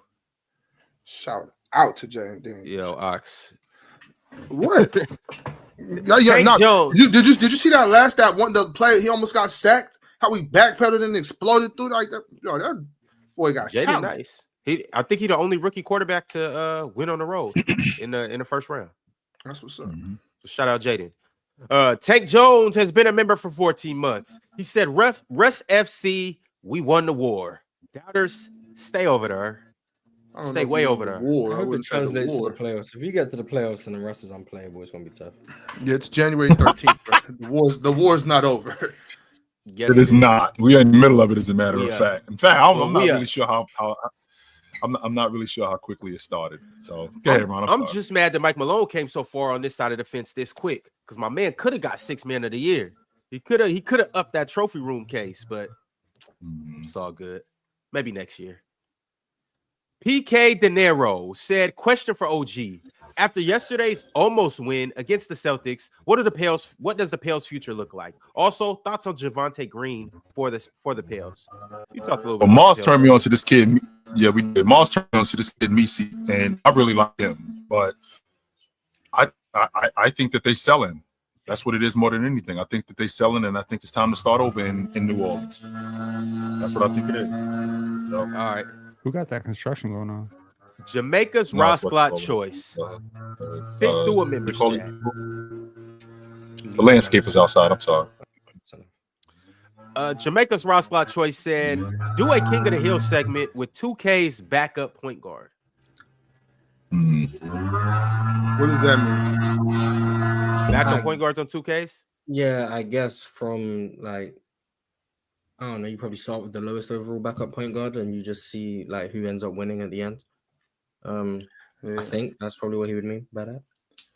I'm about to get that PS5 this month too. So anybody wanted in 2K, man, holla at me. I haven't played 2K. You good? In a while. Are you good at 2K? Am I? Yeah, I'm good. All right. Okay. I'll be good. I'll just play a little bit. FIFA Boy said to the dudes in the chat, Mo, and Tank Jones. If you reading this, L Harden, L Clippers, L Detroitiot. You calling them Detroitiots? L Detroitiots, L Shea, L OKC. Y'all little bro. I'm big bro. Why are you hating on everybody? All right. Shut up, my man. FIFA. Military man said Pin. Scotty Barnes is better than Jaylen Brown, in my opinion. Raptors should trade for Trey Murphy for 3-D and then trade RJ Barrett, then hire Mike Brown. I agree with the first statement. Definitively co-sign it 100%. And I don't think y'all want to list the players that I think Scotty Barnes is better than, because I think that would become the most hated video in internet history. But the Raptors trading for Trey Murphy, yes, sir, 100%. I respect Trey Murphy a lot, and I don't know what it would take. I don't think the Raptors have the assets for it. It would probably take Grady Dick plus first-round picks. I don't think anyone's trading RJ Barrett for Trey Murphy, but I really love Trey Murphy. I think he's athletic. He just fits. He's so good. There's not one good team that couldn't use him. As for hiring Mike Brown, respect Mike Brown, love Mike Brown, but I'm good with Darko Rajakovic. Y8 but he ain't better than Jaylen Brown. Yeah, he is. Y8MS. Been a while since we seen you, Y8. Y8 said, Dub Chat, Dub Brody, been hooping for the Nuggets. Yep. You're damn right, Y8. You're damn right. Kamar Bradford said, teach Penn some slang. So many words. What slang? What I gotta learn? I don't know. Just go to hookedonebonics.com. They'll get you right. Hooked on Ebonics. Okay. Yeah. Is that a real word? Yo, Mars. Is that a real second time today, bro? Mo with the super chat said Dub Harden and Russ. And Ron, give Harden his love as well. Dub show. No. Drink more water said somebody in the chat asked, and I found it. Jokic with WB? Westbrook. With Westbrook on the court, per 36, 34, 12, and 9, 65 true shooting percentage. Jokic with WB off the court, 25, 13, 11 on 61 true shooting percentage. So maybe I was on to something. Maybe Russ got Jokic balling. Yeah, Jokic was never this good before. So all of a sudden he's shooting 48% from three. I mean, War V Room said y'all overrate how bad the fit Bron and Russ was. I think it was a Bron, Russ, and Anthony Davis fit. It was a trio. It's not a duo. There was three of them that weren't a great fit, in my opinion. Plus all the other circumstances that weren't good. Plus, the biggest elephant in the room is the fact that he's now making a minimum, and back then he was making 47 million. So he handicapped your roster being on your team for 47 million. Whereas if he was on the Lakers for a minimum, I don't think he would have been demonized as much as he was. And I still don't think it was right that he was demonized how he was. But I do think the contracts is definitely something that people seem to be missing when it comes down to Lakers, Russ, and other Russes in the past. NFT Marie said, "Send and love to chill. He isn't washed." Thank you. Nate Talks Hoop said, Cade definitely outplayed Scotty. And Nate Talks Hoop, so you got to listen to him. Arch Diddy, Nate somebody else you have to listen to. Shit. Arch Diddy said, my Bucks having a championship hangover. Shaking my head, 2-time champs. 4 years ago? Do you know which Bucks? No, from 4 years ago. I don't know who he was talking about. No, we just won a championship. We just won a championship. Oh, the incident. Yeah. Oh, yeah. Put that in your pipe. Yeah. You're right. Are they going to name that trophy after LeBron James, you think? Yes, I do think that. Yes, I do think that. I forgot because he won the first one. Won an MVP. Oh, that's right. They did win the first. That makes sense. LeBron, LeBron be named after Giannis. Giannis was more impressive. Yeah, right. Yeah, they're gonna have to make some type of trophy for. They're gonna call it the LeBron James tournament MVP. Well, they have to make some type of trophy for Bron eventually. It's the perfect trophy for him. I think it's the perfect trophy. Bronny would never win it, Mars. I believe in him. You think that's the perfect trophy for him? That's heat. All right, chill.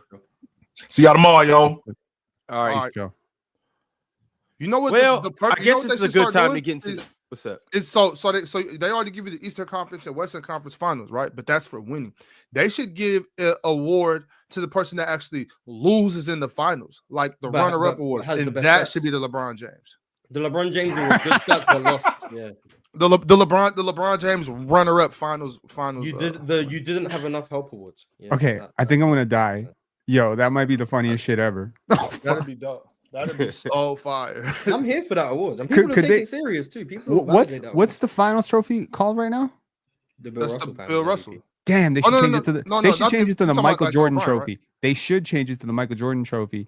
Change the other one that's the Michael Jordan Trophy right now to the Bill Russell Trophy. And basically, if you win the finals, you win the Michael Jordan Trophy. And if you lose the finals, you get the LeBron James Trophy.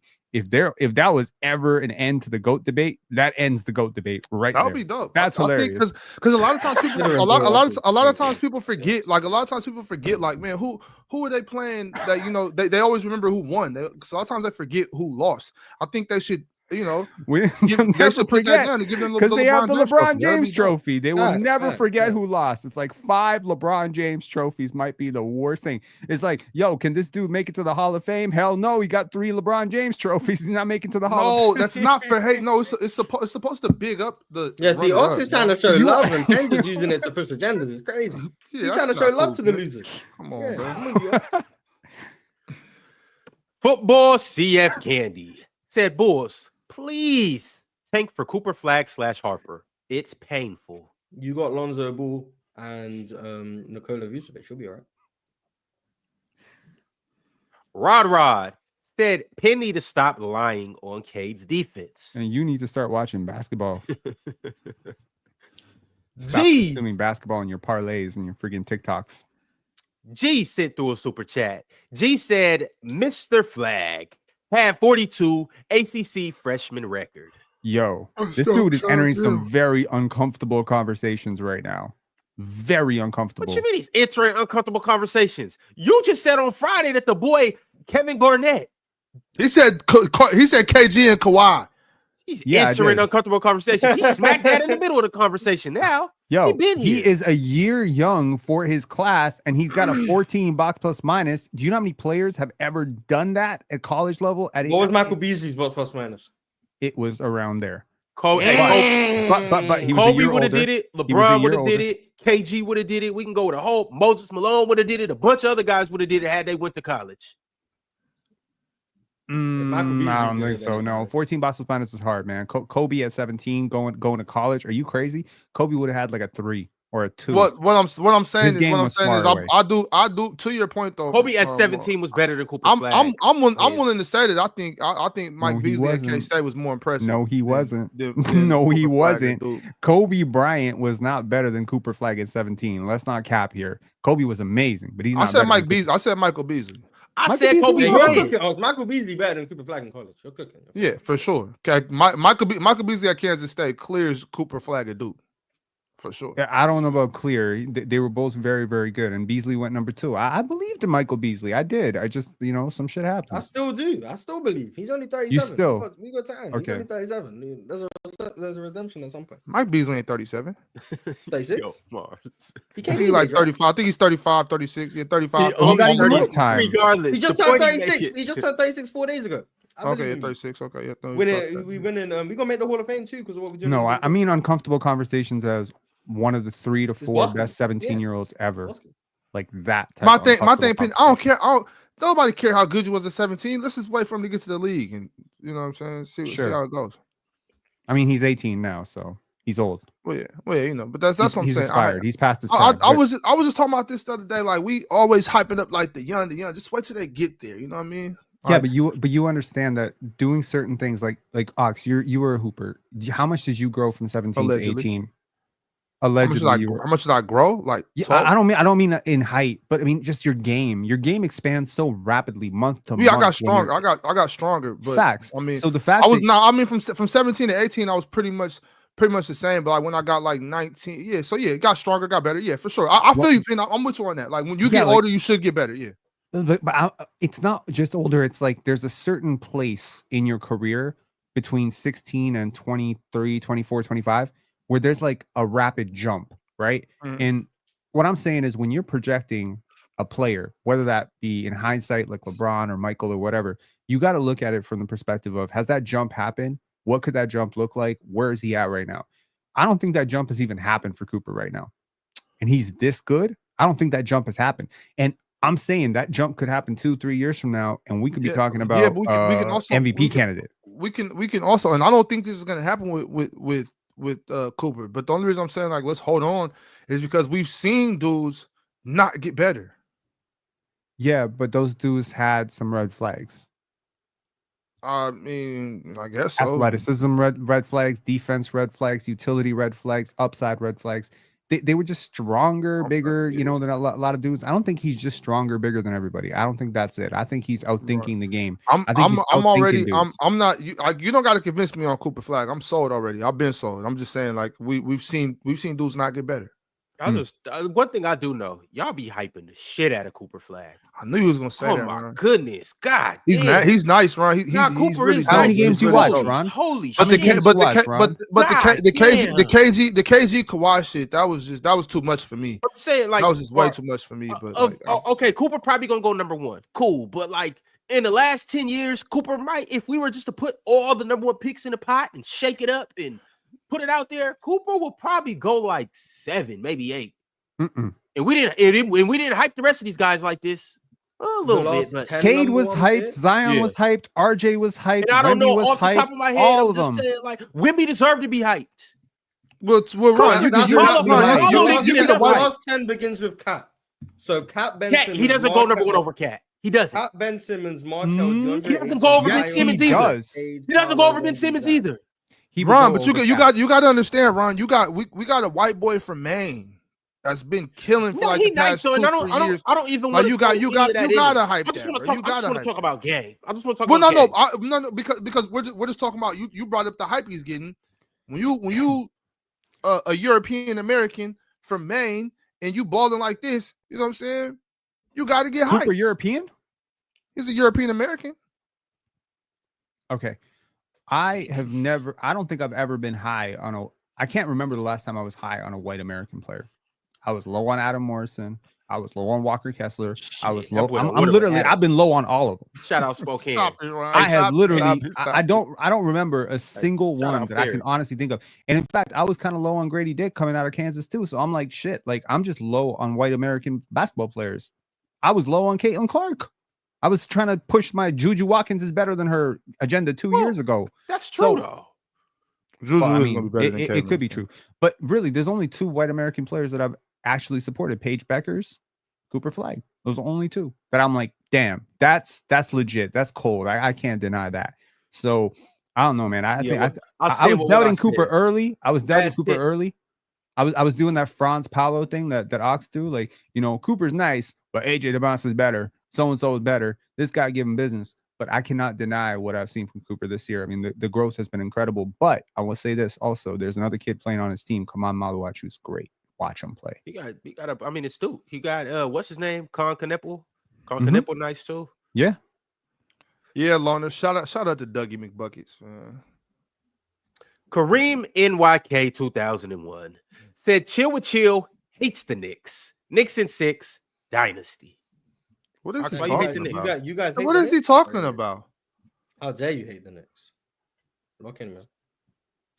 I'm not. I heard you. You're a Knicks hater. I've heard you. You said they were going to be in the lottery. I heard you.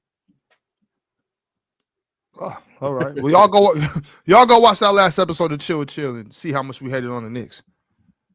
It got ugly, actually. The way we were hating on the Knicks, it was so bad. I'm talking about it was insanity. Y'all go make sure. We lost stocks. The Knicks packed him up. Ranked Scrub said, "Reps want to fix a game. Isn't it easier to under?" Shout outs to Ranked Scrub, man. That's one of our community members. Cool. Salute, Ranked. Salute to everybody. The refs do like. I mean, they have so much liberty. You see how many times LaMelo walks on a play. You see how many times he travels. It's the or that he does. They can't call it. Yeah. Jeez. One buddy said, "Make my name taste ... You know the rest. If you know, you know. I'm not gonna say what he said, or what he's getting at, but if you know, you know. Shout out to What's Beef. Aiden F with Cats. Aiden F's with Cats said, Chill has a short temper for BS questions this year. He should. Crazy since he asked a bunch of them. Switz Daniel said, what's everybody's team and why do you support or a fan of them? Pin? Sorry, what was the question again? What's your team and why do you support them? Oh, I support Toronto because I live in Toronto now, and my favorite player plays for that team. Mars, what's your team's I'm a fan of good basketball. I'm a fan of the NBA. Stand for something, Mars. I stand for pick one. Pick a side. I stand for good basketball. Right now the teams I watch the most are the Rockets, the Thunder, the Blazers. This is not answering the question. One team, but my team Houston. is all 30. But I guess yeah. You a Raptor fan? That's cool. That's nice. It's nice to have you. If the Raptors are playing good basketball, yeah, I'm a fan of them on that day. Well, too bad they're not. So we're trying to get Cooper flag. We're trying to capture the flag. Yeah, you can play good basketball for 3 quarters and then tank. But I'm a fan of good basketball. That's what it is. Like, I guess Houston is the team that I'm the closest. We were beating Cleveland. We were there, and then we just lost. Yeah, see, so good basketball for a little while. But yeah, I'm a fan of basketball first, but the Rockets secondarily, I guess. All right, there you go. 20 Hardaway said flag cool, but Casper Juka clears unfortunately. It's Kasparas Yakuchonis, and no, he doesn't. Kasparas is amazing. He played for Barcelona, right? And now he's in college.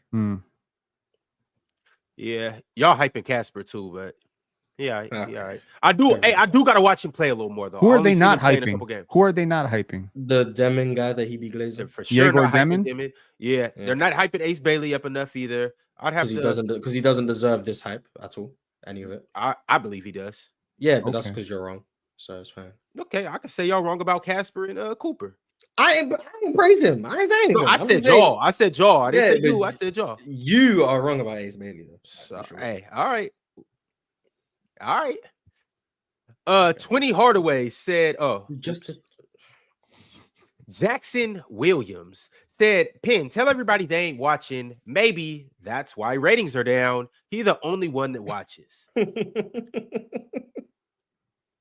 Nice. No, I'm not saying everybody doesn't watch, but some people really don't watch games. I mean, be for real. Like, I think a lot of people would say, like, I even talk to people who cover the sport, like for a podcast or whatever. They'd be like, yeah, browse the second half. I watch the highlights. Blah, blah, blah. It's like, how are you talking about a game if you read the box score and watch the highlights, if you're not watching like all the minutia, if you're not focused on you can't the bench? Watch every game though. Like literally tonight, it's a shit ton of college games. No, I feel that guy. You watch every game. Okay, 3, 4, 5. You told me we were going to be talking about the weekend's games. So you know what I did? I watched 4 games that I was super interested in through completion, all 4. And I watched the ending of the close ones that I didn't get to watch, so that in case we did talk about the weekend's games, which we didn't, host, we didn't really talk about. I tried to. Y'all wanted to debate Cade Cunningham versus Trae Young for 45 minutes. Y'all wanted to debate whether Herb Jones will get traded. Okay, my point is, I'm not complaining. I was watching basketball. I wasn't chopping wood. It was a pleasure. What I'm saying is, watching those games, you watch all the in-between stuff, right? If you want to actually know about the game, how can you consume it through a 1-minute highlight reel? How can you consume it like that? Like you can make anything look like anything in a 1-minute highlight reel. You can make me look like an NBA hooper. Now you couldn't make me look like an NBA hooper right now, but I'm saying like you could make a G League dude look like LeBron James in a 1-minute highlight reel. So we just consume highlight reel. We honestly be consuming hot takes. It's all like, oh, this guy clears this guy. This guy's better than this guy. But it's like, yo, the game is so fascinating. 3 hours, watch the body language, watch the communication, watch the cuts, watch who gets lost. No. People want to watch the highlights. They watch highlights. They watch makes, misses, parlays. That's it. That's what I'm talking about. Fint Jones said, credit Russ's play. Blame LA's game planning / rosters. Basically what he's saying is LA. Nah, I feel like I'm gonna blame Kevin Porter Jr. There you go. Blame KPJ. Yeah. Fint Jones said he making Jokic better, but he's optimizing him. Or he ain't making Jokic better, but he's optimizing him. Sure. All right, y'all. It's been a dub show. Penn just chimed in with the last comment of the day, and we will catch you guys tomorrow. I can't wait to see you, and I'll catch you on playback later tonight. Rockets versus Grizzlies. See you there. Merry Christmas. Peace.